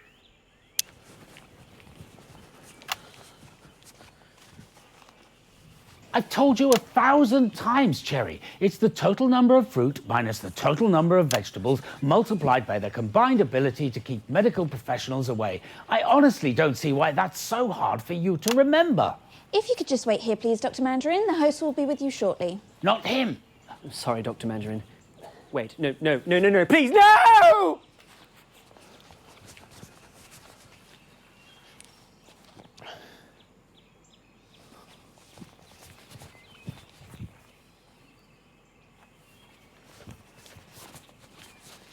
Leave that alone, please, Colin. There it is. There what is? You look really cute in this universe. Back in a sec. Winston, it occurs to me, I think I might have been eating the staff. Specifically, Patrick. Yes, I better go and find this. Don't tell anyone, all right? What's happened to her? No idea. Colin can handle it. He handles everything else. Anyway, Lemony Donaldson, this is Dr. Charles Mandarin. Ah, of course. Lemony Donaldson, professionally sour. All the sharpest minds are. Sorry I'm late. Colin left me in the dressing room again. Professor Mandarin. Actually, it's Doctor, apparently. Either is fine. And we're going live in 10. Colin! Shit. 5, 4, 3. Good evening. I'm Lemony Donaldson. And I'm Mango Wolf. It's the 13th of March 1985, and this is a Channel One of Your 5 a Day special event, hosted by your National Nightly Fruit team. In a bowl, nestled on an occasional table in Chinkleberry, Dr. Charles Mandarin and his succulently named Gesticulation Collective have been working on a secret project. They claim their ambulatory device will finally enable us all to grow our own arms and legs, whatever they are. Tonight, live on Channel One, we'll be putting that world-changing claim to the test. We'll be in and out of schedule throughout the evening with our team of reporters lying about up and down the country to report live on whether the device has actually given us all the ability to get up off our cores and move for ourselves. We'll have experts from the world of salad, pudding and preserves, and of course, those all-important results. So, even though you soon might be finally able to, don't move that dial. Stick with Channel One all evening as we bring you The Night of Limbs. Okay, that's 45 seconds, everyone. Really prickly, you know. Funny, I was going to say the same thing to Lemony. I don't know what you mean. I have the rind of a young, fresh peach. Well, you should probably give it back to her. When we come back, we'll do the questions about your device, Dr. Mandarin. Okay. I'll need my presentation, though. Yes, I believe we're just getting it ready now. Oh.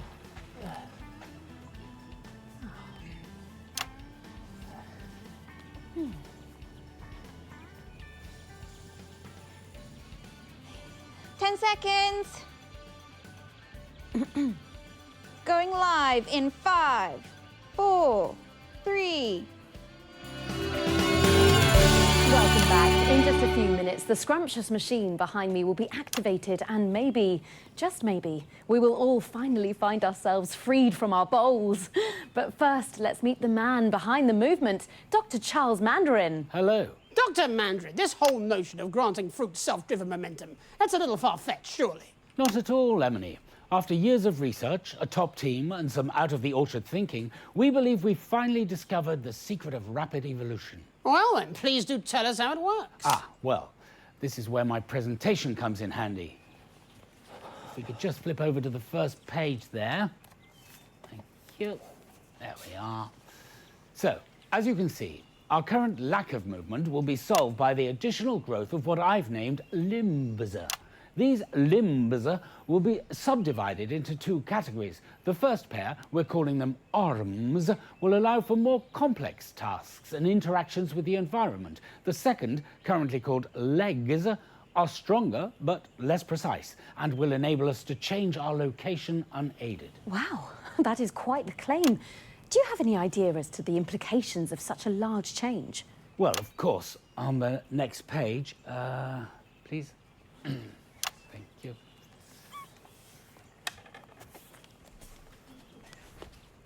So, as you can see, we expect a significant increase in productivity for the average fruit. The capabilities of these limbs is really quite extraordinary. Yes, if we can work out how to use them. Dr. Mandarin, this seems like dramatic, life-altering science. But have you run tests? Do we know this is even safe? Well, obviously risk can never be totally eliminated.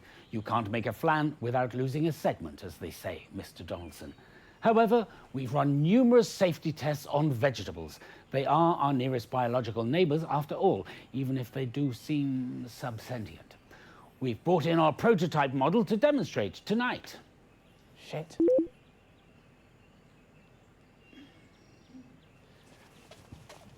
Oh, wow, well, that is impressive.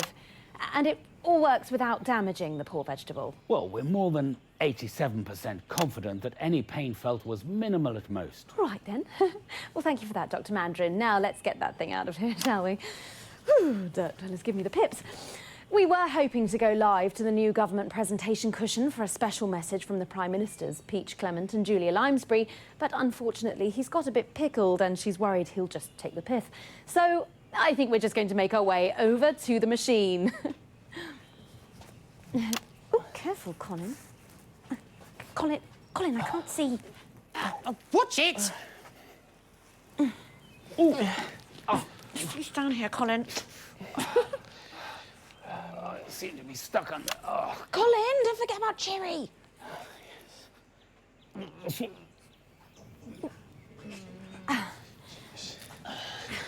Okay, I think we're all here. I can't really see, so there's that. Who's here? I'm here. Me, Cherry Mims, 24 hours old. My favourite places are refrigerators, vineyards and black forests. Also, I'm here. Also, why? Good. Let's get the countdown started then. Cherry? Yes, sure. Okay, starting at 10. 9, 8, 7, 6. Come on, Colin. 5, 4, 3, 2, 1. Could you press that for me, please? For Christ's sake.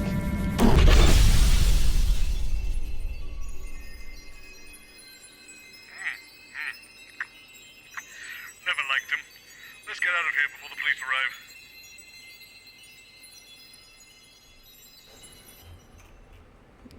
Yeah, this is the universe with the crazy one.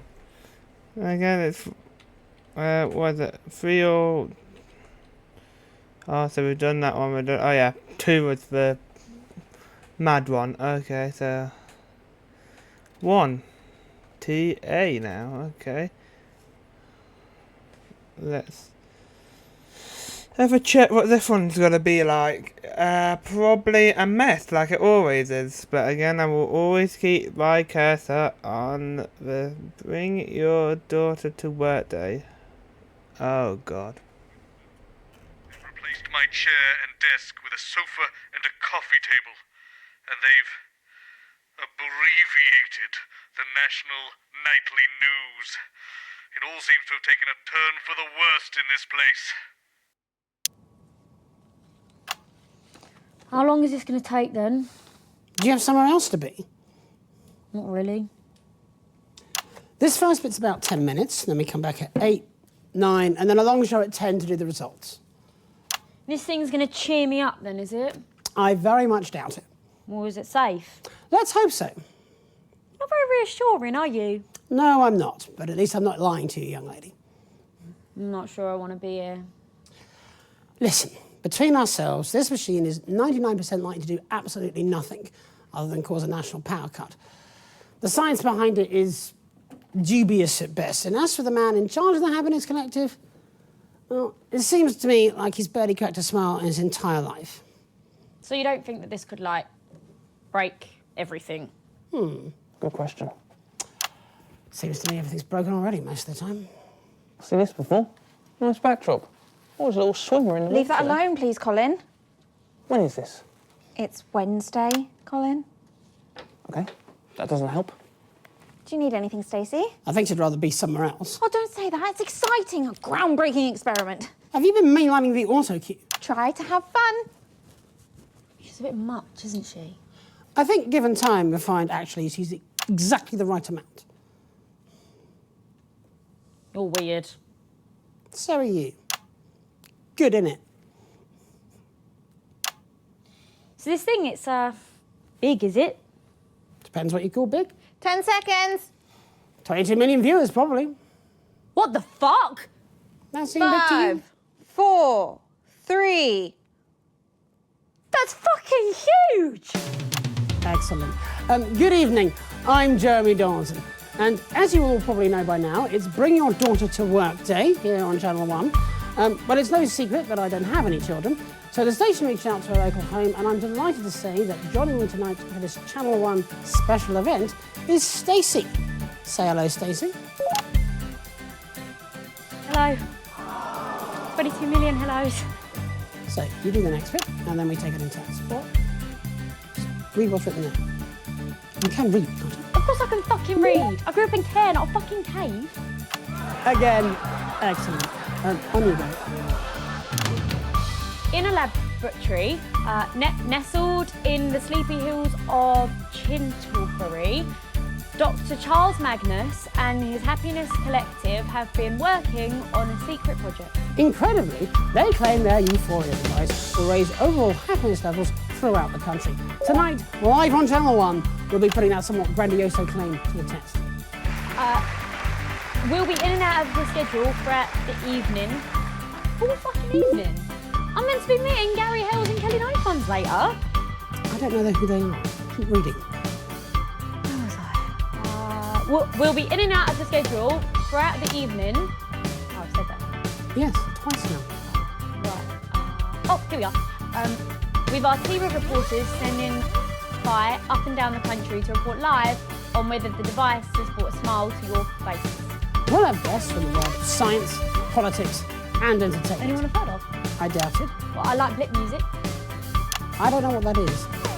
If you don't, no wonder no one watches this shit. Nevertheless, we'll still be here, and with all those all-important results as well. So don't move that dial. Stick with Channel 1 all evening. All evening. As we bring you The Night of Smiles. And 35 seconds back. Can we get the guests in, please? Dr. Magnus, you could sit here, please. Who are you? Chester Mims, 24. My favourite palindromes are civic, rotivator, and no lemon, no melon. What? Chester's here to push the button. Oh, that's not until after the Prime Minister. Go away, Chester. Yes, Dr. Magnus. Oh, well, Chester. 10 seconds, everybody. First rule of news, never, ever, ever feel 5, sorry. 4, 3. Off you go then. Again. You got this. Welcome back. In just a few minutes, the impressive machine behind us, will be activated in the first ever mass experiment of its type. So let's meet the man behind the merriment, Dr. Charles Magnus. Dr. Magnus, welcome to the show. Just before we came on air, Stacey was asking me if your machine might, in her words, break everything. Oh my God, you're such a grass. So let's start there. Is this experiment safe, Doctor? Well, I suppose that's a fair question, and probably one that's also on your viewers' minds. All I'm saying is I saw this film once where time got stuck and that seemed like really bad. Well, while no science is without risk, I can assure you that the chances of time actually getting stuck, as you say, is less than 1/10 to the power of 64. So it could happen then? Well, anything could happen. For all we know, it may have already happened. I don't understand.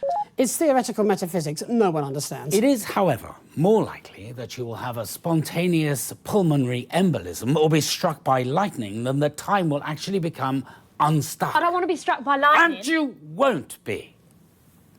Nah, I don't like it. Something doesn't feel right. That's what people said about television or electricity or even the printing press. Nah, I've got a bad feeling about this. It's like, you're going to press that button and none of us will exist anymore. Like, all wiped out. Like, we weren't meant to happen. Like, we were a mistake. That's ridiculous. Where did you get your degree? I'm 15, you wanker. But it don't take a degree to know that there's something messed up about wanting to control other people's feelings. To make people happier? Well, you didn't ask for my permission. No, and I've no intention of doing so either. Chester, if you please. Well, Before we start the machine, we do have to go to Peter Clement and Julia Salisbury for a special message. And that's still being set up, so if we could all just take a breath. Chester. This young lady is Chester Mims, my loyal lab assistant, who, like myself, has dedicated his whole life to the pursuit of scientific excellence. He is a man who is educated. He is inquisitive and rigorous. And these are, young lady, qualities I might suggest you would do well to cultivate within yourself. Have you got a problem with me? Why does ignorance always have to speak so thunderously? What are you calling ignorant? I'm not the one playing God here. That's you. Well, actually, it's Chester. Mr. Mims, if you would like to proceed with the activation process. Do you mean, Yes. Push the red button. Yes. Righty-ho, Dr. M. That's, SOCO by me. Wipe us out of existence. How fragile do you think reality actually is? Yeah, well, I'm ignorant, aren't I? Probably wouldn't go trying to break it to find out. Well,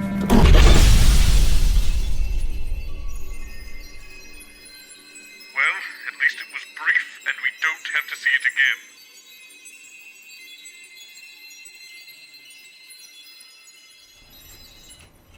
I know, yeah, I don't really need to play VFX. I know. Don't know why I always do it, though. It's like, when somebody tells me I got to do it, I do it, but, yeah. I think I usually just do it for fun half the time. See if I can get the trouble down, but yeah. No need to play VFX. I won't play them next time. Oh. Probably. Never know. I'll probably forget in a couple of seconds, because again, every time my mic goes down, I'm just staying silent. But okay, let's go. And what did we just do? One, didn't we? Yeah, one TA. Now we've got two TA. Just one of you, just flip and do it. And. Okay, let's see what the next one's gonna give us.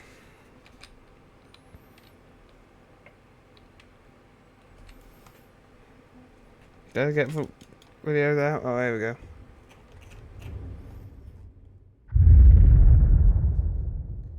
What fresh hell is this? No, Chester, I will not tell you again. We went over it 17 times in the taxi on the way over here. Now, I like repetition as much as the next man, but one must draw a line somewhere. If you could just sit here, please, Dr. Magnus. The host will be with you shortly.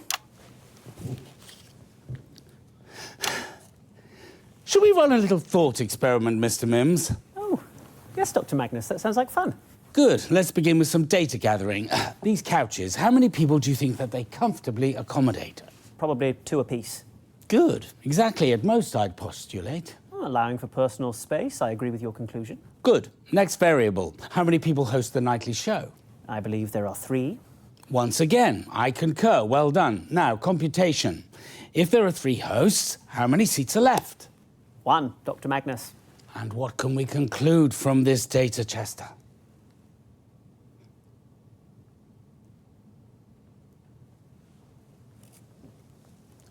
Well done. Sorry, Dr. Magnus. Off you trot. Something wrong, Colin? What happened to news? News? I think I remember that. This is... Oh, God, this is light entertainment. Are you okay, Colin? I just met someone in the corridor who said they were Patrick Bannon. That's Patrick, yeah. But it isn't, and this isn't. This is awful. I need to lie down. How'd you let this happen? How could you? Let what happen? All this.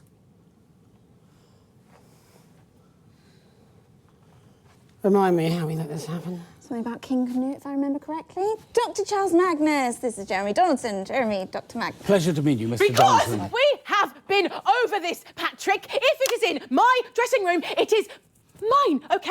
If you want your own, ask Jenny. Maybe I will. Maybe I'll get 2. Great. How about that? Get as many as you want. I don't care, Patrick. And when something really awful happens to yours, yeah, I'll keep both. How about that? Is that a threat? Yes. Did everyone hear that? Patrick! Robin! This is Dr. Charles Magnus. He's our guest this evening.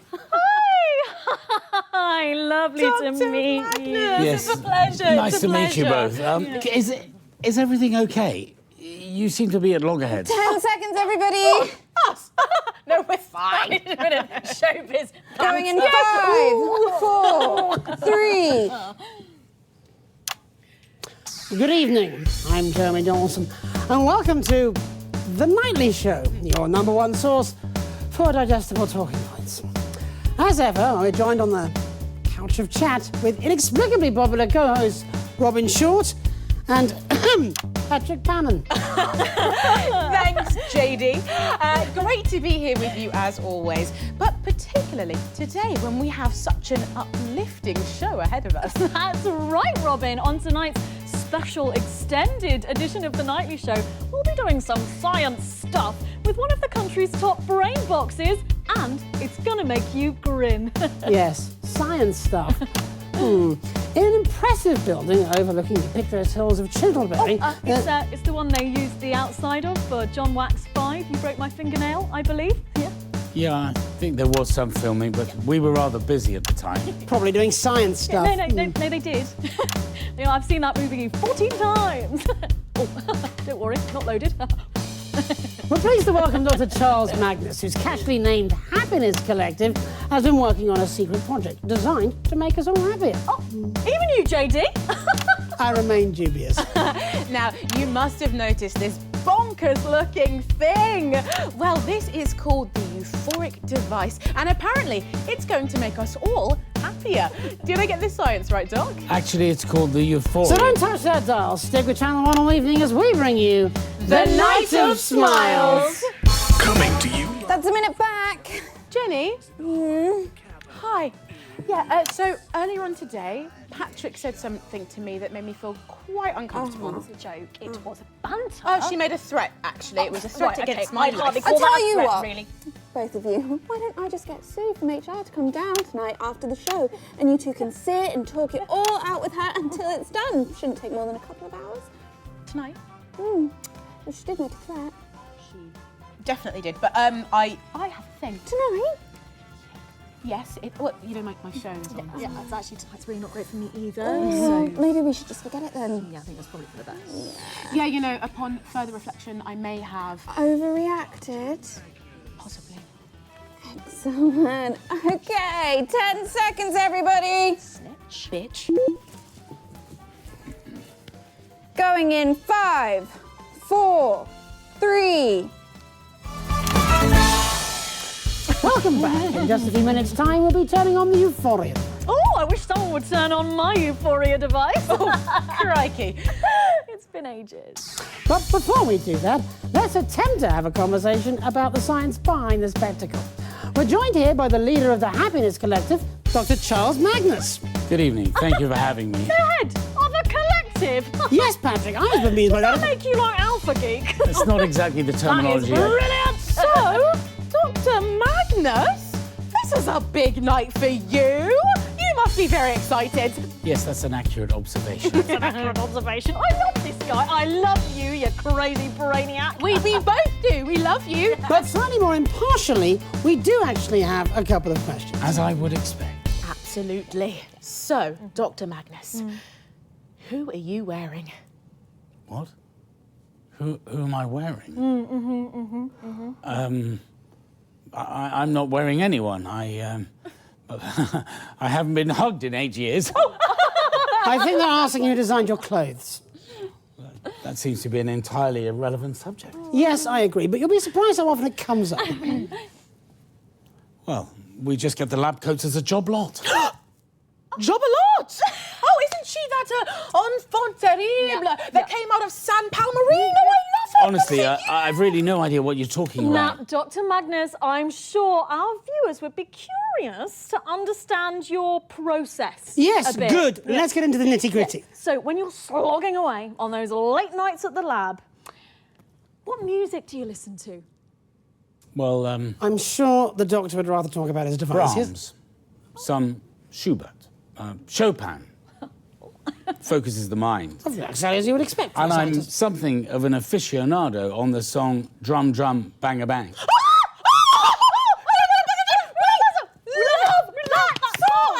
Drum, drum, bang, a bang, straight up, wham, wham. Yes, ma'am. No, ma'am. Drum, drum, bang, a bang. Drum, drum, bang a bang. Now I'm all flim-flam. Got me in the clim-clam, spinning on my wag-wag. Come and say my yam-tap. Jump, jump, bang-a-bang. It's such a tongue twister. It's so catchy. Right, good. That happened. Perhaps now we could turn to some possible problems with the experiment. Absolutely. I mean, well, we've got this great big studio to set up your device in. But, well, it is incredibly big, isn't it? Yeah, I mean, it's not very consumer Yeah, friendly. it's a very specific colour scheme. I wouldn't suit everywhere. No. I shouldn't think. Well, I suppose that's true. Theoretically, we could, given enough time, make it a little smaller and perhaps personalise it a little. Oh, that would be amazing. I mean, I know I would love a happy button. Maybe you could put them on a key ring. Oh, how great would that be? Let me try. Yeah. Oh, that's lovely. I'm happy now. JD? I'll pass. Oh, I love that, Patrick. I love it, love it, love it. Oh, what'd you say, Doctor? Want to go? Dr. Magnus, alongside these no doubt crucial aesthetic concerns, there are some more rather serious ethical issues, aren't there? Well, that sounds absolutely fascinating, Jeremy, but we're going to have to stop you there because we are going to introduce our surprise guest. What? I wasn't told about this. You know, you've made a fuss again. Please welcome. Well, it's only the blooming Prime Minister, isn't it? Julian Salisbury! You've got to be kidding me. Prime Minister! Julia, please! Julia, It's so good to have you back on the couch of chat. Oh, you know, I never miss the opportunity to pop in. It does seem that way. If there's any more pop-ins, we'll have to put you in the titles. I presume you're here for the experiment? Yes, well, after all, you did pay for it. Actually, we paid for it. Yeah, well, you know, when I first heard about this project, I jumped at the chance to fund it. Increased happiness for everyone in the territories. What could be more advanced than that? Thank you, Miss Salisbury. We really have appreciated your government's unflinching support for the project. Oh, you're very welcome, Dr. Magnus. But actually, that's not why I'm here. I just popped in to show you something. The latest budget forecast, perhaps a groundbreaking new policy document. God, no. I get enough of that at the office. Yawn! Ready? Pick a card. Really? Oh, you're such a party pooper. Pick a card, Patrick. Six of clubs. Oh my God! We're gonna shuffle. Make sure it's Gonna fair. shuffle. Yeah. There we go. Right, you'll go. Pick a card. Pick a card. Okay. Six of clubs.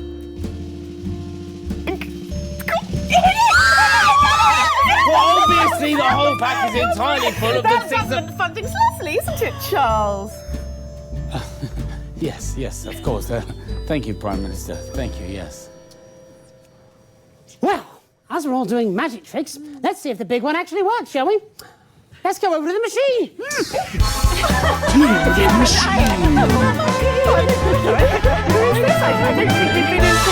Chester Mims, 24. My favourite tastes are glacé cherries, toothpaste and vegetable gravy. He's nobody. He's just an assistant. Chester, move out of the way and let the Prime Minister get to the button. But Dr. Magnus, all my years of training. Are as but naught when compared with our annual magnificent funding check. Don't worry, Mr. Mims. At Advance, we recognise the contributions of all, from the greatest to the meekest, as equally important and equally valued. Oh, that's nice. Thank you. I mean, I still am going to press the button, though, so...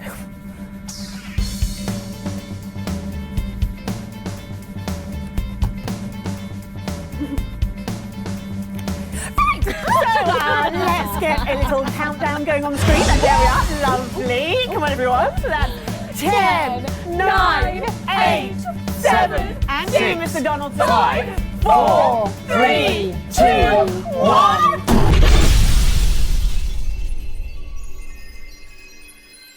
Mark my words, Winston. I shall be long dead before I ever let this happen at Channel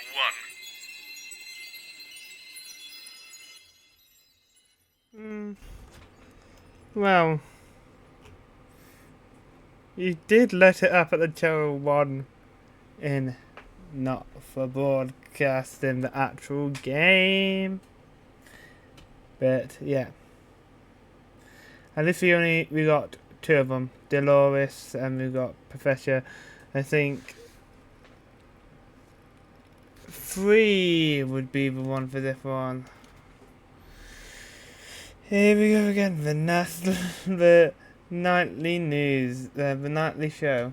The nightly show. My God, I remember that one.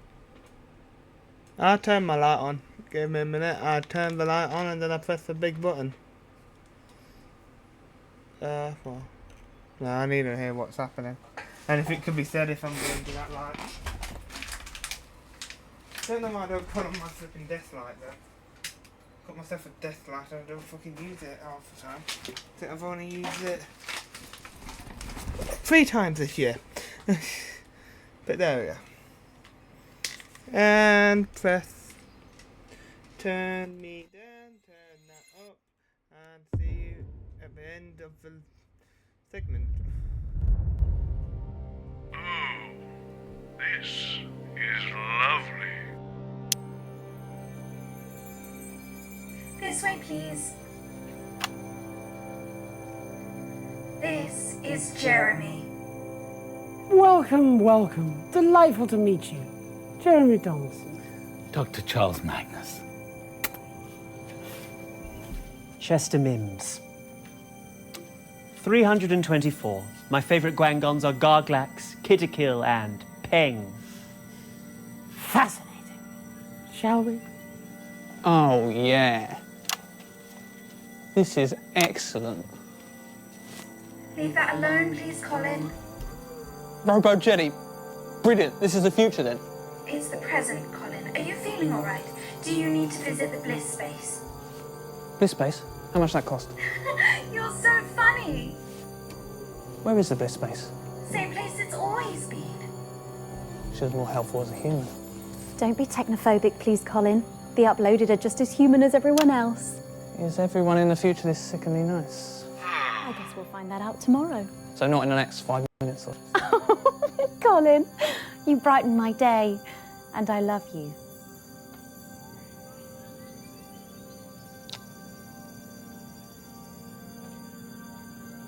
Right.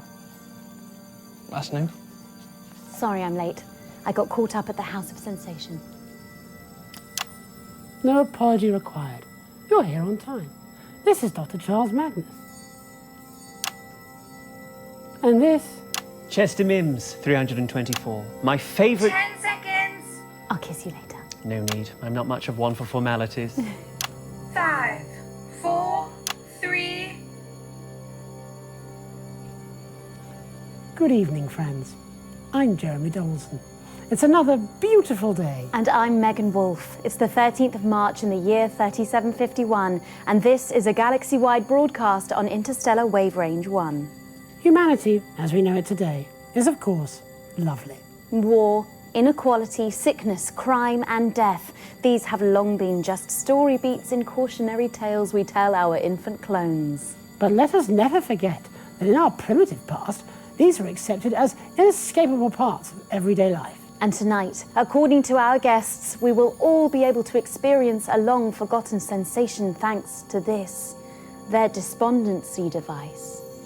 Welcome, friends, with love, to The Night of Tears. About 40 seconds back.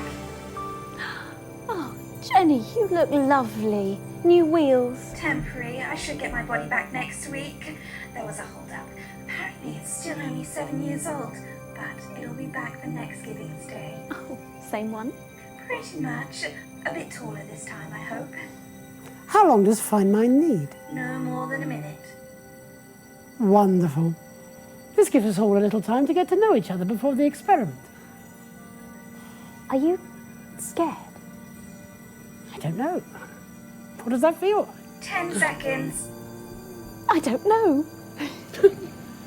Going in 5, 4, 3. Welcome, friends, with love, to The Night of Tears. In just a few minutes, the impressive machine next to me will be activated. But before that, let's all adore the man behind the misery, Dr. Charles Magnus. Hello. So, Dr. Magnus, if your experiment works, and I, for one, believe that it will, tonight... Give me a minute, my headphones keep jittering. Let's turn them off and turn them back on again. Oh, my headphones keep jittering. Not really the right time for it to start jittering. Hopefully it fixes itself, because again, I know what my headphones are like when things start jittering. There we go, it's connected again. Oh, well, it says connected, but ours are connected. Let's have a check. I can hear them. Can hear the sound, so if it's working. Okay. And let's get back into it.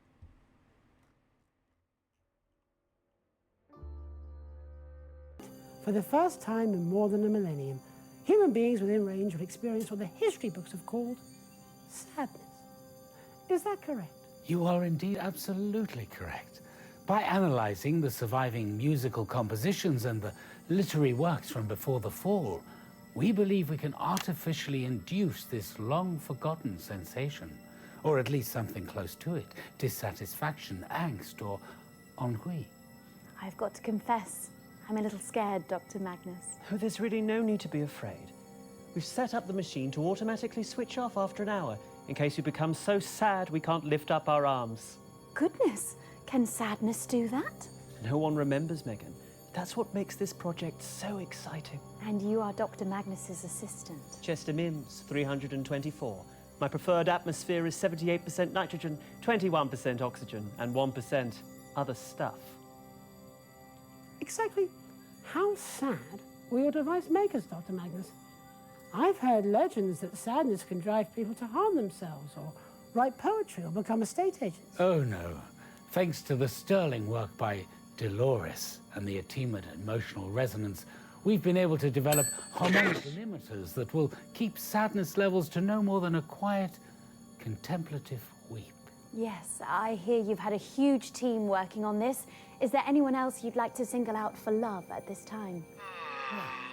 It would be remiss of me not to thank Doris and all of the staff at Metaversal Stability. Disagree. And of course, Diana and the fine minds in variational linguistics. Don't forget about Doreen. Of course, Doreen in temporal attunement and a team of child geniuses. Is there anyone else? Daisy in televisual variants. You think? Oh, why not? Yes. Thank you to Daisy in televisual variants. How many people worked on this project? Hundreds. Thousands, possibly. And it all culminates in this live test. But first, a message from the fine mind. Good evening, that's about 40 seconds back. Final checks, Chester. I wonder what the evolutionary advantage to sadness was. A fascinating question, and it does seem an entirely redundant experience. Yes, like anger or desire. We were animals. Indeed. And now we are evolved. Probably unrecognizable to our primitive ancestors. Collected, at peace, and calm. 10 seconds, everybody. The ultimate humans. Yes. Oh, my flies are undone. Going in 5, 4, 3. Safe travels with love. Well, final checks are being carried out by Mr. Mintz, and I think we're just about ready to go. Excited, Dr. Magnus? Yes, I think I am. But hopefully soon I will be utterly miserable. Indeed. On that, as on absolutely everything else, we can all agree. Well, let's push that button and see if we can't stop enjoying our perfect lives. Chester. Of course. And with love.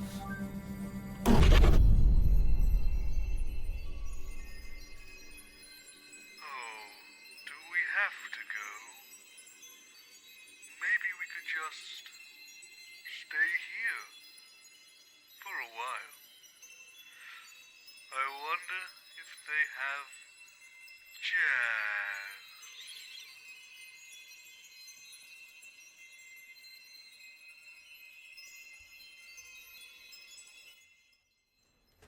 Hopefully not jazz.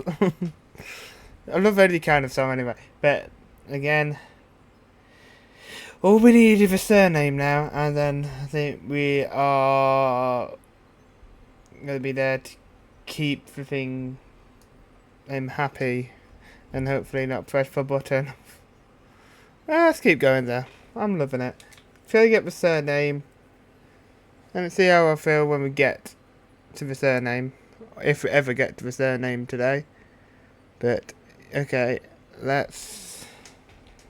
So we've done TA, we've done 3 TA. So again, we're going to VL now. Okay, let's press this, and I'll turn myself down and turn the desktop back up again.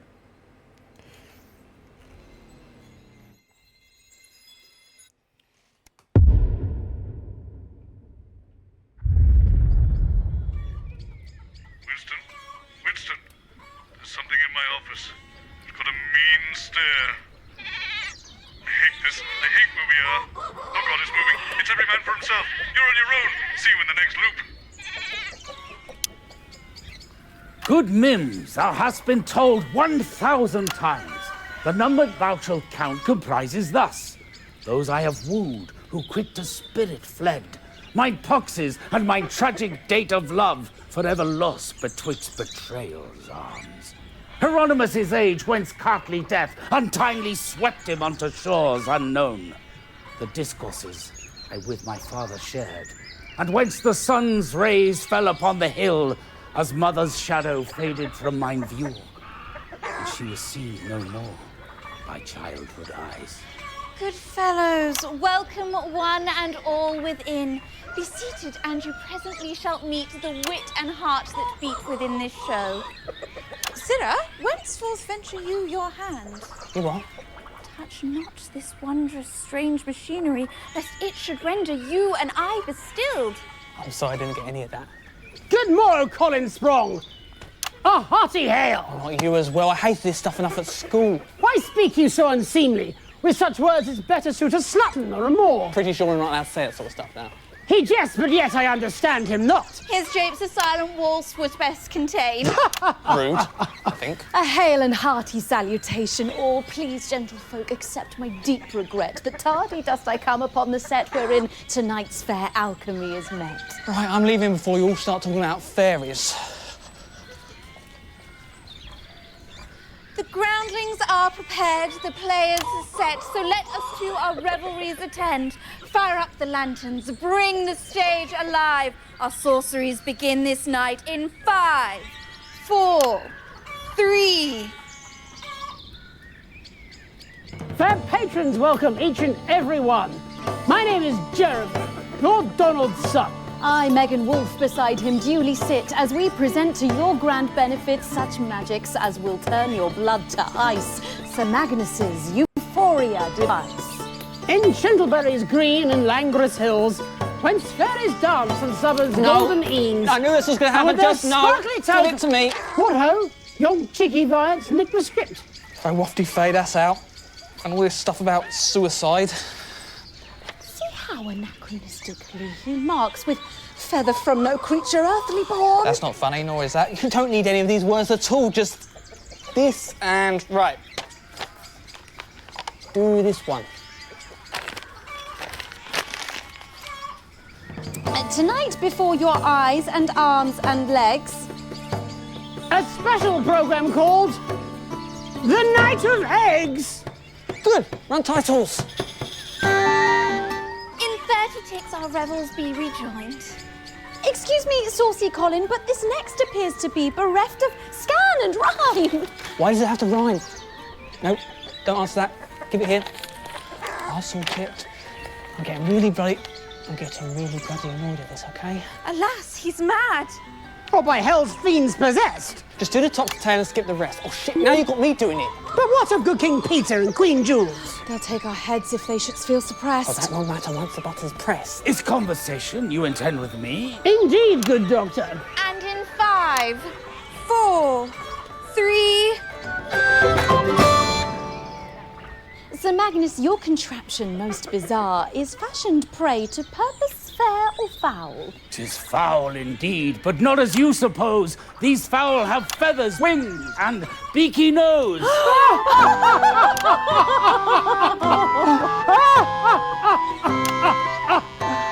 foul! Most foul! No, that's not a joke. It's just two words that sound similar. It's not even a... Never mind.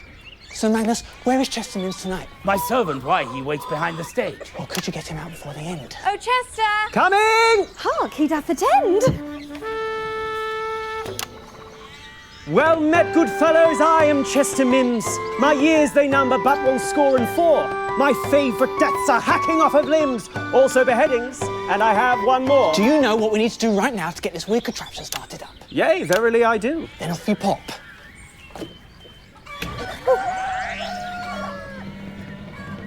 Good people, bring your chickens to this place. Bring broken beaks and rickety of legs, for whence I release the music held within. Your poultry shall lay twice as many eggs. Sorry, that's what it does, make chickens lay eggs. That is indeed our deeply chosen. Just press it, I'm not a fucking joke.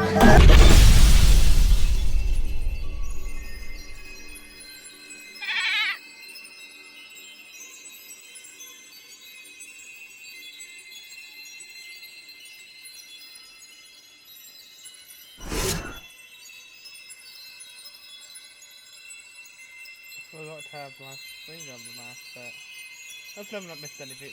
What was working down at 1, so it's 2 now.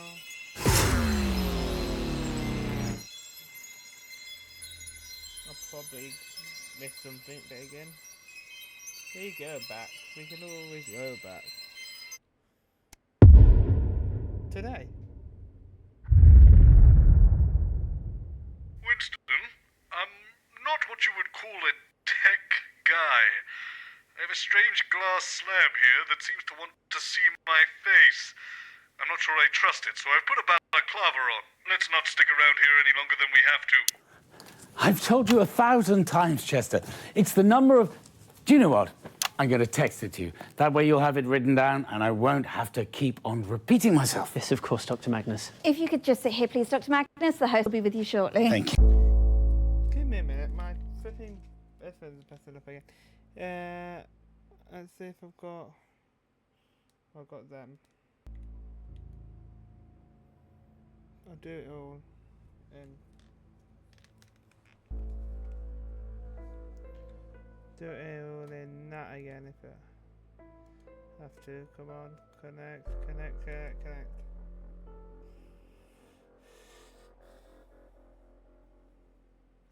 If my headphones keep blocking out, I've used the Stream Deck. Just pairing. Just pairing that.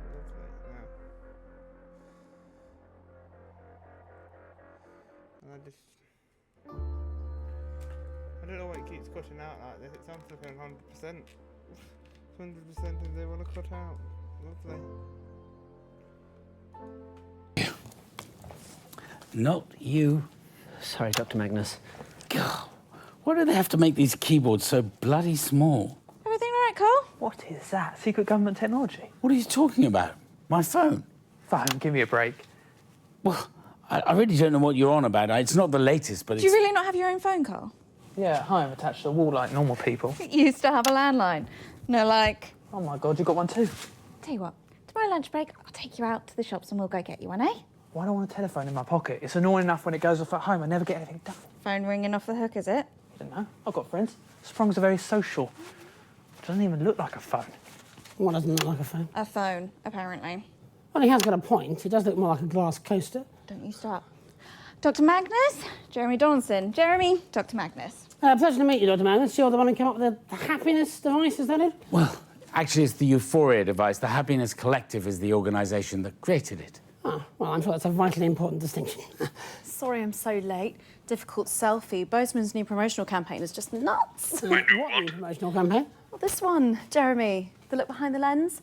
Come on, it's all about the engagement. Why wasn't I told about this? Maybe you would have been if you'd answered your phone for a change. I like to keep it on mute. Or read your DMs. I don't know what they are. I just want people to call. Then why is your phone... No, you know what? I'm not doing this. 10 seconds, everybody. Oh, Professor Magnus, your Tom talk was just amazing. 31 Going in million 5, views. 4, 3... Good evening. I'm Jeremy Donaldson. And I'm Megan Wolfe. Welcome to this special OneLive.net event hosted by your national nightly news team. We are, of course, still broadcasting on Channel 1. This is Dr. Charles Magnus, whose organisation, the Happiness Collective, have built a device to make us all smile. For more background, click on the link below. In just a few moments, Dr. Magnus will introduce his device and explain what we can expect to feel tonight. And, of course, you can get involved in the conversation yourself by using the hashtag Smile. So don't close that tab. Keep OneLive.net with you all evening as we bring you the night of hashtag smiles. Okay, The holy heck is a hashtag. So does anybody need anything? Yeah, details about this promotional campaign. Intending to join us? Update your socials? Of course not. Smile, Jeremy. Less of a smile now. You're just scaring the children. No. What is it? Why does everyone have to keep plastering their image all over everywhere? I just don't get it. Jeremy, that's literally your job. But it shouldn't be, should it? It should No. I have fact-based information to impart. Do you? All I have is bickering 10 opinion. seconds. It's not the same. Right you are. It's not the same, Right, Jerry. your opinion, is it? Going in 5, 4, 3... Welcome back. We're joined tonight by a face that launched 1,000 memes. It's Dr. Charles Magnus, renowned scientist, influencer, and host of the popular podcast, What's Wrong with Chester? Hello. Dr. Magnus, thank you so much for being here. Your Euphoria device has been all over Biff Baff and my face for weeks now, and I don't mind telling you that our comment section is just popping off with questions for you, so let's dive straight in. Or perhaps, before we do, you might like to talk a little bit about the science involved tonight, Doctor. Well, actually, there's a documentary available to stream on the Happiness Collective's website, newhappynow.org, which goes into a lot of depth about the theoretical quantum physics and vibrational science behind tonight's work. Absolutely, I've watched it. It's fascinating stuff and all in under 2 minutes. Sounds rigorously academic. Well... Let's go to the Tattle feed now, where incidentally both hashtag smile and hashtag hot doc are trending. Really? Goodness. This is from AJ is R27. They say another thought machine to keep the sheeple happy, before going on to make some fairly outrageous claims about chimpanzees in the basement of a sushi restaurant and plug his Your Screen channel. But he does end by saying, ask them where their funding came from. Well, actually, that is a valid question. How did you pay for all this? Well, AJ is R27. Obviously, we had a very successful crowdfunding campaign on Begging Bowl. I remember Listen, I'm not following this at all. What do all these words even mean? And to come to his other points, the machine doesn't actually affect thoughts, just feelings. But aren't they inseparably linked? And the claim about the chimp fiddling is absolutely just fanciful internet conspiracy nonsense. Probably put out by that Alan James and his ridiculous webcast. Thank you, Doctor. We'll be looking at more of your questions in a minute, but first, quick reminder to like and subscribe. Yeah, that's right. If you want to be among the first to find out whenever we release new content, don't forget to hit those buttons and keep an eye on your inbox. Speaking of which, let's get back to Tattle. This next toot is from Unity, Dignity and Equality for All. Well, a little on the nose, but fine. They say, I, for one, think this experiment is a wonderful idea. Providing happiness for everyone is surely the most altruistic government policy of all time. I'm so grateful to Advance for making it happen. Oh. There's no question there. No, but a lovely sentiment for the Doctor and his team. Yes, indeed, and thank you very much. And I would also like to second that thanks to Advance. Even though we exceeded our stretch goals several times over, it still required a huge cash injection from the government to get us to where we are tonight. And don't forget, if you've got an unlikely science experiment you want to try, you can get a government grant at advance.com/fundmydream, and there's a link, of course, in the description below. Right, this next one is from... Oh, actually, I think I follow her. Yes, she's a fantastic scientist, and I think maybe even one of your team, Dr. Magnus. This is from D. Klein, 1984. It's been the high point of my career to work with someone as impeccable as Dr. Magnus. No. Only the firm hand of his leadership could have brought us all to this brighter tomorrow. He is a stallion among foals. And they sign off with a peach emoji and a heart. Oh, sounds like you might have another fan there. Hashtag Hot Doc. Yes, thank you very much, madam. That was too kind. And you were, of course, integral to the development of the Euphoria device, and I really wish... excuse me, do we know if the people sending in these comments and questions are actually watching right now? Well, they've only just come into the chat, so it's probably a safe bet. Yes. Now, if we could just move on to our next one. I think we should start the experiment immediately while Miss D. Klein, 1984, is still watching. Chester. Well, actually, we do have a format that we were hoping to follow, and we're not quite at the point yet where We want can to get back to the tattle as soon as we start the experiment. Perhaps when the euphoria kicks in, it won't be so full of angry cunts. To a better tomorrow. To a better tomorrow. Miss Klein.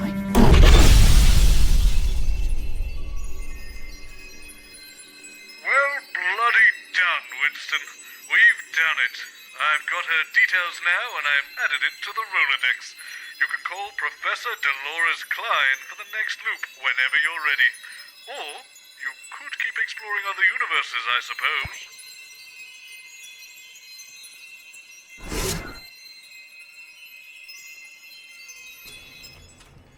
It will be bad, Doctor. Jamie Donaldson's a good actor, and so is Megan Wolf. So let's get on with it. Let's go to... Is it 3 now, is it? Yeah, 3. Do 3 and we'll get on with it. And see you probably... I don't really need to have my flipping cursor on both. No, anyway, so I use my cursor to do other stuff. Well, probably not.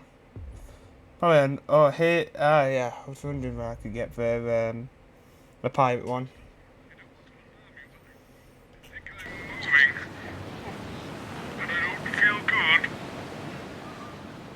I told thee 1,000 times, Chester. It'd be the number of blind dates I've been on when they all turned out to be mermaids, followed by the number of pucks on me left hand, before the hook, that is. The date me childhood sweetheart married their second mate, the age a ship's cat was when it got drowned, the number of conversations I've had with a pirate king, and the exact time I made me mar walk that plank. You better start remembering or I'll find some of you do. Yes, Captain Magnus. Sorry, Captain Magnus. Brace yourself there. They'll be with you when they're ready. Fuck off, Chester. Not you.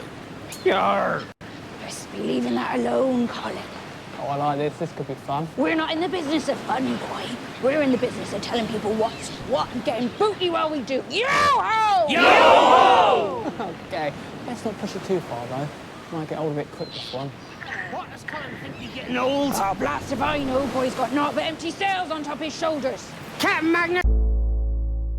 Captain Madness. Give me a minute, guys. Sorry. Need to do a bit of sorting because my headphones are cutting out again. They don't like the high pitched bell. I don't know why. Well, I can understand why. I don't really like the high pitched bell myself, but flipping. Oh god. First time in a long while that my flipping microphone is coming off the actual board again. There we go. Give me a minute. Let's just sort that out. Headphones in there. And what we've got to do with the headphones in now is do that.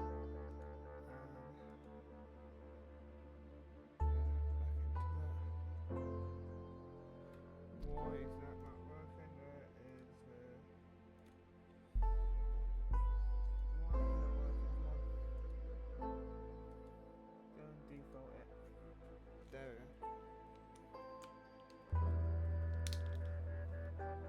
There, I can hear it now. Loud and clear as well. Let's go. Captain Dawson. Gotta say, not sure I trust you in your lot. We pirates don't deal in trust. True enough! Sorry I be late. Ran into a couple of blackguards. Had to teach them a thing or two about manners. You must be Captain Wolf. Always thought it was strange there was the two. Just means there's two blades to run you through if you misbehave. All right, you lot, get to it. We're going live in 5, 4, 3, 2. Yo-ho! I be Captain Dawson. And I'm Captain Wolf. Yo-ho! Tonight we got a very special announcement for everyone in the fleet, straight from the Pirate King himself, so listen up. Damn straight. We ain't in the habit of repeating ourselves. Deep in Dreadfist Cove, in the island that can't be found, Captain Magnus has been working on something that will change the pirate's life for good. He's got a few things to say, and we got a few things to ask him, so keep watching as we bring you the Night of Cheers! Dogs, that's 1 minute back and not a second more. Got it? Yo-ho! Yo-ho! I'm just saying, I don't think pirates really said the word booty, outside the film, so it's got a different meaning. Shut it, Sprung! I'm the captain round here. the captain's round here. Right! We're the captains round here. And if we want to call it treasure, gold, doubloons, or booty, we can. And there's nothing you can do about it. It's your job to just smile and nod. Got it? Good. Now go start the whole device. Yeah, Harvey, that's another one. Has an age range. You better show us some respect, Carl! If you want to keep your limbs intact, that is. Oh, shut him up for a bit. We're coming back in 5, 4, 3. Welcome back. I trust you all knew better than to go anywhere. Only got a few minutes till the machine behind me gets activated. So, tell us, Captain Magnus, what does it do? Well, Captain Wolf, as you know, we pirates love to say, yo-ho! Yo-ho! Well, my Euphoria device will increase the number of hoes. Soon we'll all be saying, yo-ho-ho! I don't trust it. What if it overloads? We could end up saying, yo-ho-ho-ho! Or, yo-ho-ho-ho-ho-ho-ho-ho! Well, that's too many hoes. I don't want to be saying yo-ho-ho-ho-ho-ho-ho! We're not gonna be saying yo-ho-ho-ho-ho-ho-ho! We're just gonna be saying yo-ho-ho! One more ho, all right? Well, it better work, because one way or not, another tonight, you be the entertainment. Don't you worry. We done appropriate preparations. The test will go plenty well. And then I think we'll need to discuss the terms of respect. How about you tell us all how it all works? Captain Donaldson, you are funny. Why would I tell you how my device does what it does? If I did that, that'd be the first moment I got a knife in me back. My first mate Mims over there would have done that years ago if he wasn't so fucking hopeless. Agreed.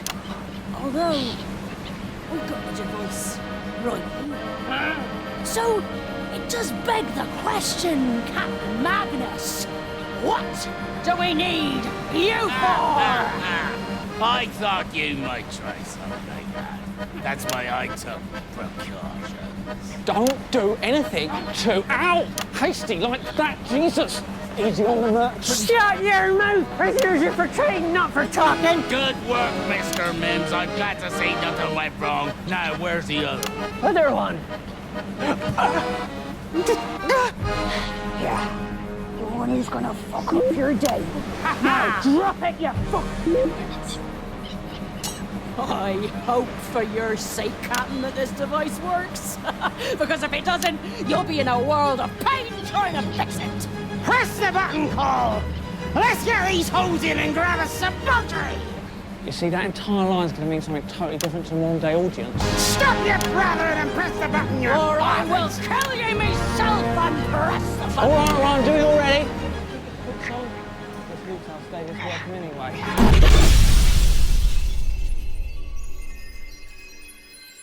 Please, can we go? There's nothing even here. I can't reach my desk. And I've been a little ill.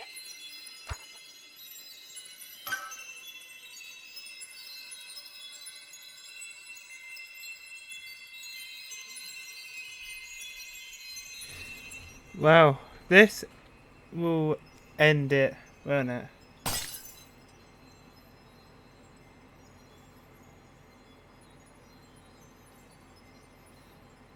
That made me jump. Oh god, here we go. Let's get into this. A Tale of Love and Jazz.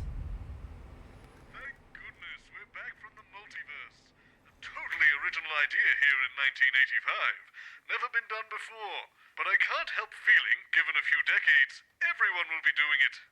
Anywho, we've solved this, so don't forget, we care about the audience again. Let's make it a good show. And with that in mind, I've managed to book Smiling Toots Johnson and his Jazz Fandango to play in the studio. If Mohammed can't go to the mountain shall come to Mohammed. I've told you 1,000 times, Chester. It's the number of blind dates I've been on when no one's turned up, followed by the worrying number... Oh. Hello, Professor Klein. I didn't know you were attending this evening. Good evening, Dr. Magnus. It was all a bit last minute, I think. Chester, did you know about this? If you could just sit here, please, Dr. Magnus. The host will be with you shortly. Not you. Sorry, Dr. Magnus. Are you not staying, Chester? Yes. Where are you going, Mr. Mims? Sit down. Didn't you just... Professor Klein and I think you have a lot to add. Leave that alone, please, Colin. This is more like it, yes. Everything's in its place. You okay, Colin? Why can't I just be... Glad you're not singing. Why would I be singing? Who's the mouse? Bozeman booked her last minute. Also, there's a new script on the auto cue, and he says you're to talk about love. Who does Bozeman? Has he lost his fucking mind? It's a night of smiles, Jeremy. Try and emphasise. Jeremy Dawson. Professional matchmaker, apparently. Goodness, I hope we won't be needing one of those. A matchmaker? God, no. The very thought. Sorry, ridiculous. mate. Bozeman held me up. Did he ask you to...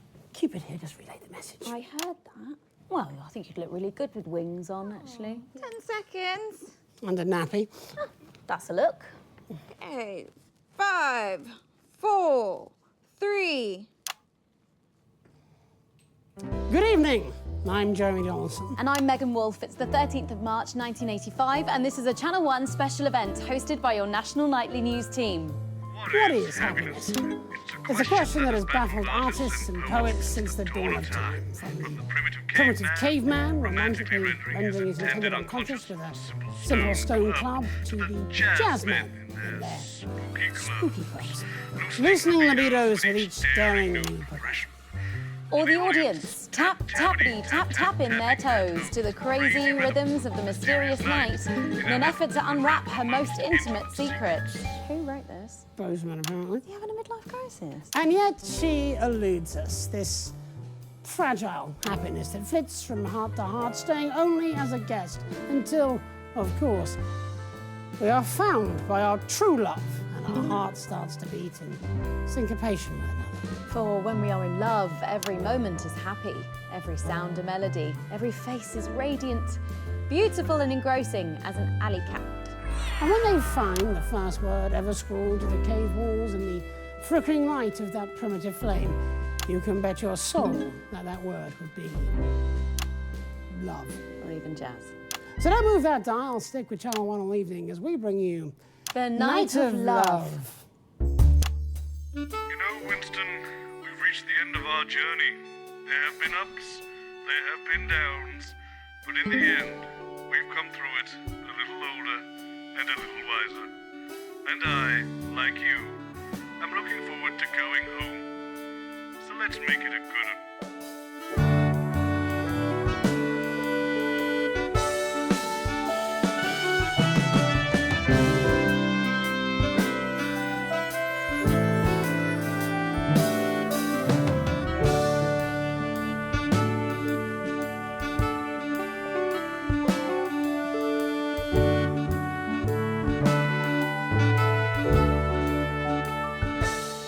Welcome back. Not long now until we take a trip to Planet Bliss. So let's meet the interplanetary cat who'll be our cosmic tour guide, Dr. Charles Magnus. Good evening. And with you, you have today... Chester Mims, 24. This is Professor Dolores Klein.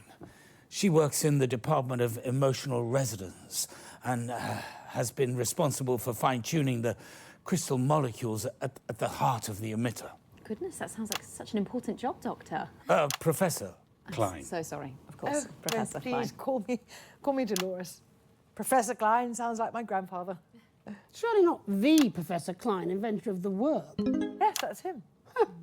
My goodness, what a contribution to history. At least until Florence came along and stole your thunder. Please don't use the F word in front of Professor Klein. Yes, she finds it very upsetting. But I didn't use the F word, I just said Florence. Will you stop saying that? What, Florence? Oh, those things cost us everything we had.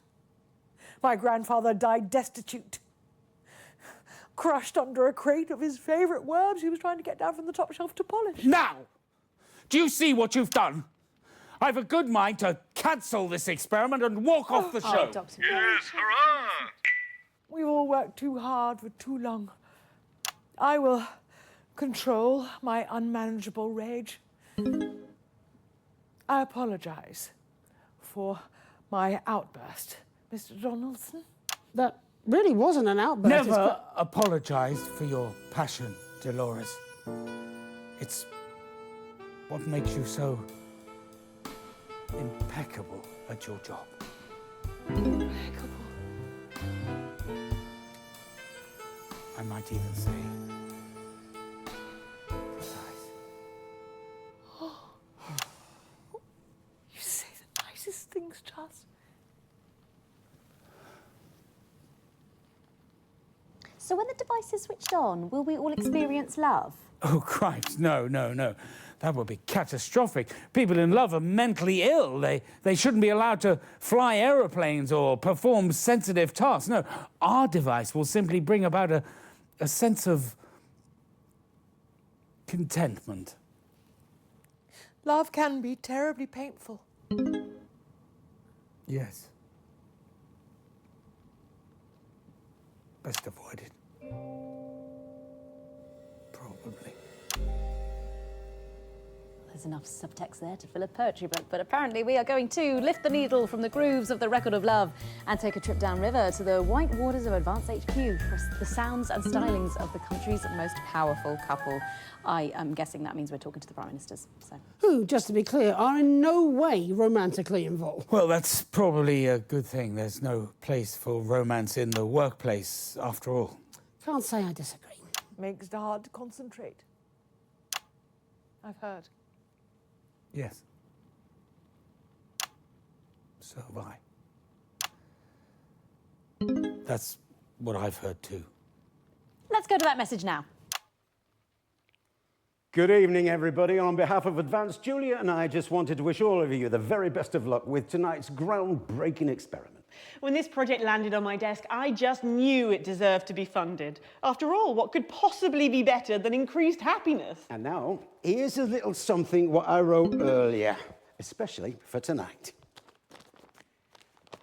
It's a love poem which I want to dedicate to everyone at the Happiness Project and, of course, Mrs. C. So it's a big well done from us to Dr. Magnus and the entire team at the Happiness Collective. And now here's Peter and his poem, if you're quite sure. Absolutely, I spent all afternoon on this. Christ, I'm nervous. I'm not much of a poet, ladies and gentlemen. Are you okay? Come on, Clement, stop fuck-arsing around and let's get the gimlets smiling. True love don't come along every day, so when it does, you should make hay. If that man gets you dripping, say yes to the whipping, as his famous old man used to say.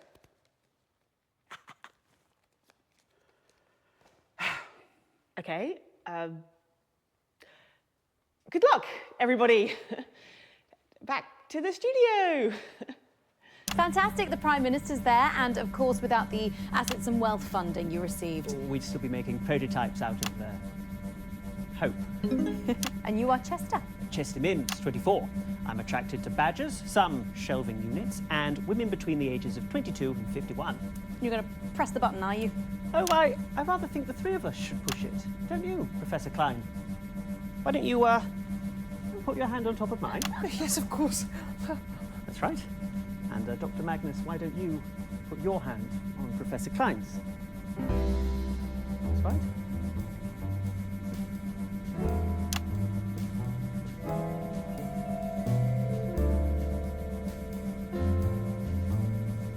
Go on, man, tell her. This is what we've been waiting for. You're all right, Charles. I feel a bit dizzy, if I'm honest. Do you need to sit down? No. No, I think I need to say something. Something I should have said a long time ago. Well, perhaps you should say it during the break, Dr. Magnus. No, you're right. How silly of me. What was I thinking? Okay, I think we're going to get a counter on the screen there. We're going in 10, 9, 8, 7. Come on, Dr. Magnus. 5, 4, 3, 2, 1.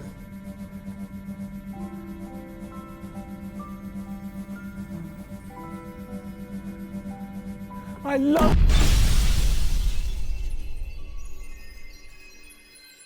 Well, Winston, I'm sorry. We've exhausted each and every one of my ideas. We even traversed through multiple parallel universes, and we still couldn't solve this thing. I suppose we'll just have to get used to this tortured existence, trapped in time.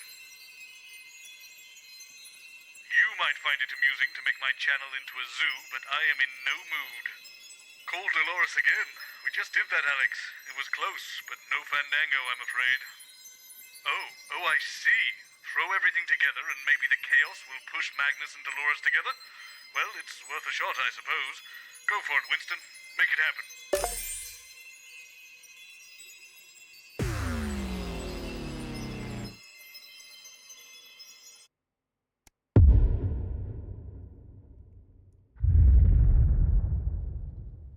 Right, could you all gather on set, please? Jenny, what's going on? Oh, hello, Robert. Jeremy, Miss Wolfe, assembled guests. All right there, Bobby. Good evening, Mr. Algebra. I've gathered you all here to help me with a televisual experiment. Why us? You were available.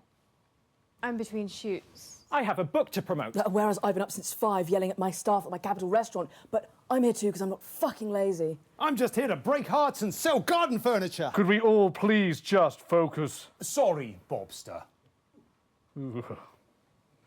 Tonight's television program is entitled The Night of Smiles, ostensibly because we're testing the Euphoria device. But this is a ruse. There is but one aim and one aim alone for tonight's program. Ratings. No. Love. Oh, how gorgeous. 2 of tonight's guests, namely Dr. Dolores Klein and Dr. Charles Magnus, have fostered a deep, unspoken love for each other through many years of tedious scientific research. yet neither has had the courage to speak of their affections. Divine. I was in a film like this one. Oh, was that The Love That Couldn't Sing? Oh, you've seen it? I've watched everything you've ever made, usually with my trousers off. I'm sorry, Robert, but we've been planning this show for weeks, and surely the experiment takes Fuck priority the here. experiment! You have no idea what you're talking about. I've seen more versions of this than I care to remember, and I know more about the next 10 minutes than the greatest minds in history. Just get the two fucking scientists together, and I will buy you all fucking houses. Understood? Is that understood? Yes, Good. And try not to be too obvious about it, Alan. Why is he picking on me? You've just got one of those faces. Oh, and don't mention Flards. Crazy Neil never mentions Flards. We've still got 6 containers of Werbs to ship. Oh, well, they'll never sell. Everyone's using Flards these days. More stable at the knuckle joint. You never forget your first flard. Great for basting and for throwing at your kitchen staff. The third Mrs. Neil kept one in the bedside drawer. Oh, sweetie, we all do that. I literally just told you not to talk about fucking Flards. Jenny, get the scientists. Let's get this started up again. What did he mean again? I'd explain, but you'd think I was weird. I deeply resent being a matchmaker. So don't then. This is my wheelhouse. Definitely leave it to someone with an EQ. You'll replace me one day, you know. Oh, don't be so silly. You're irreplaceable. Even so, you will. You're the best I've ever seen. Thank you. Okay, if we could clear the sofa, please.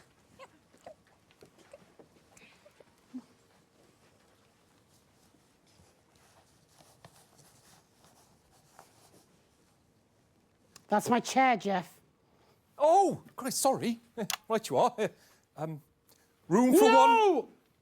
Right, yes. Sorry. No, of course, you're not in the staff room now, Jeff. I think there's room here. Oh, thank you. Oh, I'll just budge up a bit. Room for me on the end here, probably. Sorry, excuse me. Just a bit of a squash. Would you rather I stood? No, you're fine, Charles. Remember, everybody, L-O-V-E. 10 seconds, everybody. They're scientists. They can spell, you doofnut. 5, 4, Right. I've done everything I can, Winston. The rest is up to you. I'm Have a great show. And I'm Megan Wolfe. It's the 13th of March, 1985, and you are here with us. I'm sorry. You seem to be perspiring rather a lot. My heart has experienced a mild acceleration, I think. Oh, let me check. Is this a good time to mention my new book? We haven't even got to the opening titles yet, Alan. What are you going to keep that book on, friend? Oh, God, not you as well. You want to buy a shelf? We got all sizes, in crazy prices. Let's have a look at that book, friend. Yeah, it's here. In this.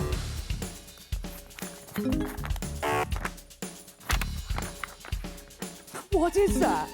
You, come here, come here. What is that? Do you know? Nah, too crazy for me. You're a maths guy. What are What? They wanted the dimension in They're inches, aren't they? Your heart rate is extremely fast. Are you all right, Charles? I feel as if an eruption is building inside me, if I'm honest, Dolores. What VEI? Oh, as much as 7, I'd say. Do you mean millimeters, Alan? What? Do you mean millimeters? Oh, I see what's happened there. Fucking useless! My book! Oh, I'm sorry, everybody. I'm sorry. I just needed a bit of a... Oh, yes, Yes, I'm feeling a bit better now. Oh, please watch out for my tiny book. Doctor, are you quite all right? Yes, I think it's just a little anxiety. Oh. From me? I'm so sorry, Charles. You're probably allergic to my perfume. No, it's not you. You smell like a puppy on a fresh spring morning or an orchard in bloom. It's not you, Dolores. It's probably... just the experiment. You know, it's times like these you could really use a flard. Fucking algebra. There it is. Sorry, probably my accent. I said, it's at times like these you could really use a flard. Oh, fuck's sake! What's fucking wrong with you? What?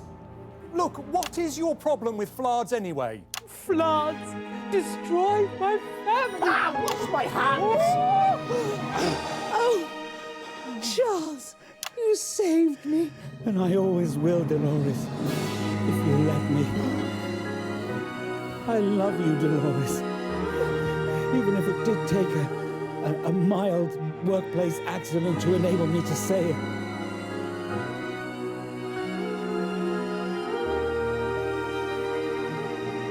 Yeah, you're kind of just sitting on me now.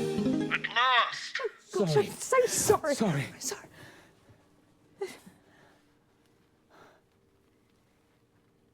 Just roll the opening titles. Well,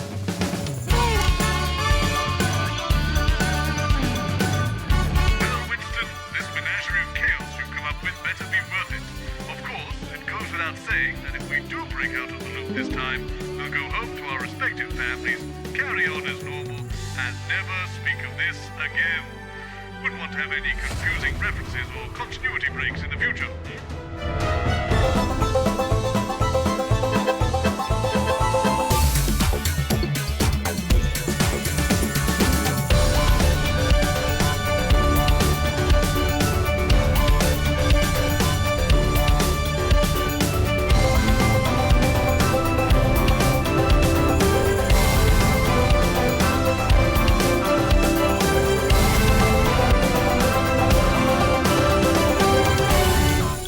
Welcome back to the Night of Smiles.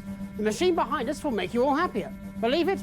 Neither do I. But let's press the button anyway and see what happens. Wow, yes, let's do that. I think we can get a counter on the screen here.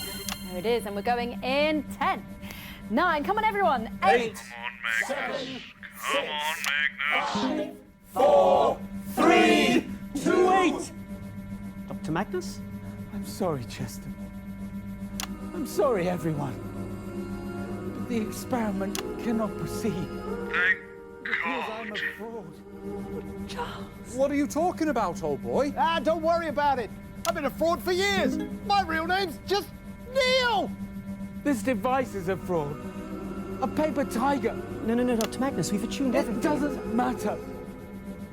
We don't need a machine to bring us happiness any more than we would want someone to eat for us or laugh for us. We don't need a euphoria device.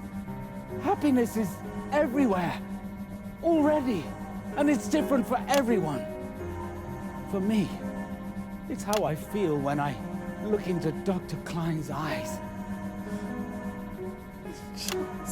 And at her meticulous research. But for you, it might be a particular view at sunset, or the darkness of a theater just before a play is about to begin, or your mother's cooking, or all of these things, or a million other things. We don't need anything to make us happy. We just have to go out and grasp it. Chester, inhibit the machine. Yes, Dr. Magnus.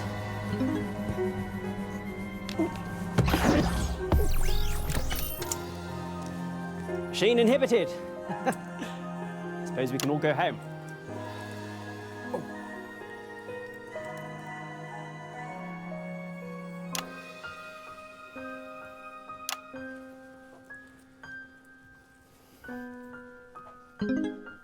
So there you have it. If you want happiness, go out and get it.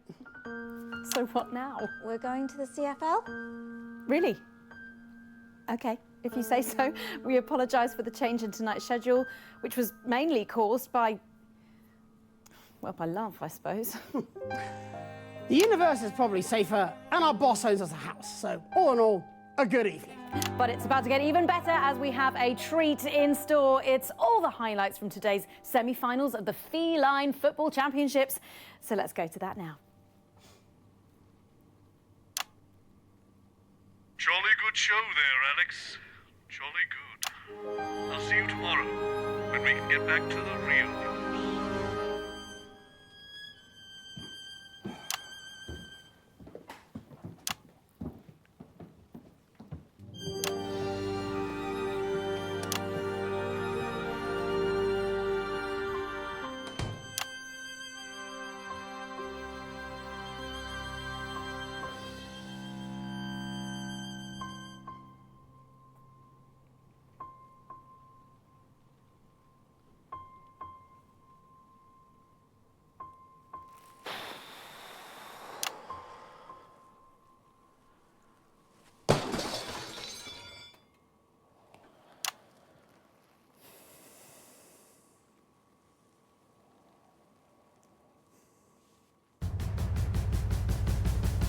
We took the words that made us hurt and forced them to their knees.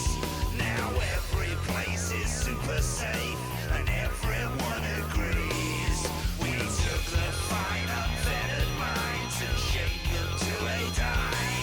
Now there's no Galileos and our thoughts are kept inside. And all we say is drum, drum, bang, bang, street up, wham, wham. Yes, ma'am, no, ma'am. Drum, drum, bang, bang, drum, drum, bang, bang. Now I'm all flim, flam. Got me in and clim, clam. Spinning on my wag, wham. Come and sing me am, jam. Drum, drum, bang, bang. Took away the shades of grey and made them black and white. Now no one's even listening and no one knows what's right. And all we say is drum, drum, bang, bang, street up, wham, wham. Yes, ma'am, no, ma'am. Drum, drum, bang, bang, drum, drum, bang, bang. Now I'm all flim, flam. Got me in and clim, clam. Spinning on my wag, wham. Come and sing me am, jam. Drum, drum, bang, And we have finished. Next one is going to be live and spooky.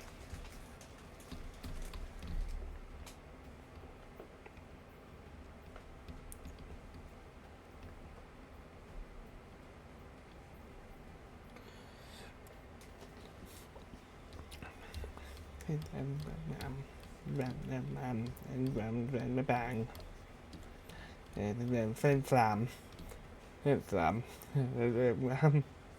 Flim flam. Flim flam. Bang. Oh, I see. Well. Oh, look. It's the kiddie football. Gary Kibberley, you join me for the CFL Championship Cup semi-finals. The Fluffers versus the Meows. 7 minutes on the clock. The Duke with the first goal of the game, a flick of the tail nonchalantly into the net. As you can see, Dutch is in support. Any part of the ball crosses the line, it's a goal. All getting lively in the semi-final now. You can see Tiddles has a go at Cuff, but knowing he's going to get that reaction, he gets exactly what he wanted. Paw to the face. It's an early red card. They're down to 3 caps in the semi-final. The returning Cuthbert makes no difference here. Top scorer for the Fluffers this season, Duke. Rear high finish from the halfway line. Absolutely blinding. There's a clear instruction here at half-time from Monty Fortune. Get out there, lay the law back down to them, boys. Do not let them get away with this. Fight, fight, fight. The Duchess has a go at Cuthbert. And as you see, he slinks off to the on-field vet. He's going to need stitches. Last action of this semi-final. Unbelievable finish. Here he goes, rear high. Balls, there he goes. It's unbelievable. Off the post and in. It's 3-0. It's game over. And in the words of Monty Fortune, true master trouncing.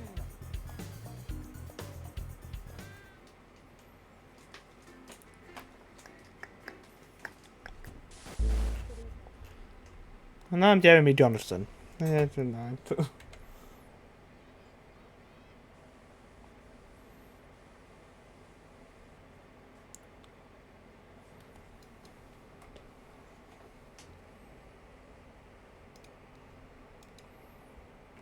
Okay, guys.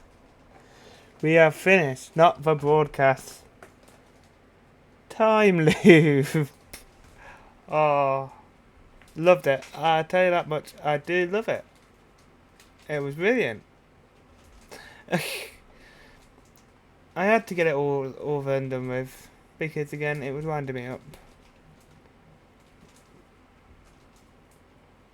But we've done everything there, and then we could have got anything anywhere. But I had to cheat because I I can't bear another one of all of them. I can get it from all of them, could I? Where? What segment would I be able to get them all in? So just easily just fly through it. Got it all flew through today though. My God. Got through multiverse, every verse, done. And we got to finish it. But that's what I wanted to. I think there's a few games what would need to be finished. And that was one of them. So we can do Live and Spooky. Live and Spooky, again, one of my faves. We get to see the actual Patrick Bannon. And again, with the Bannon soundstage. Again, sorry, spoilers. But Bannon soundstage. It's all fun. But guys, I'll see you all in the next one. Tomorrow, as I said yesterday, the mortuary assistant is coming back. But again, we're going to start it from part 1 because again,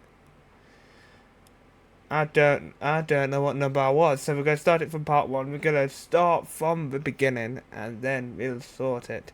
But I'll see you guys in the next one. Bye, guys.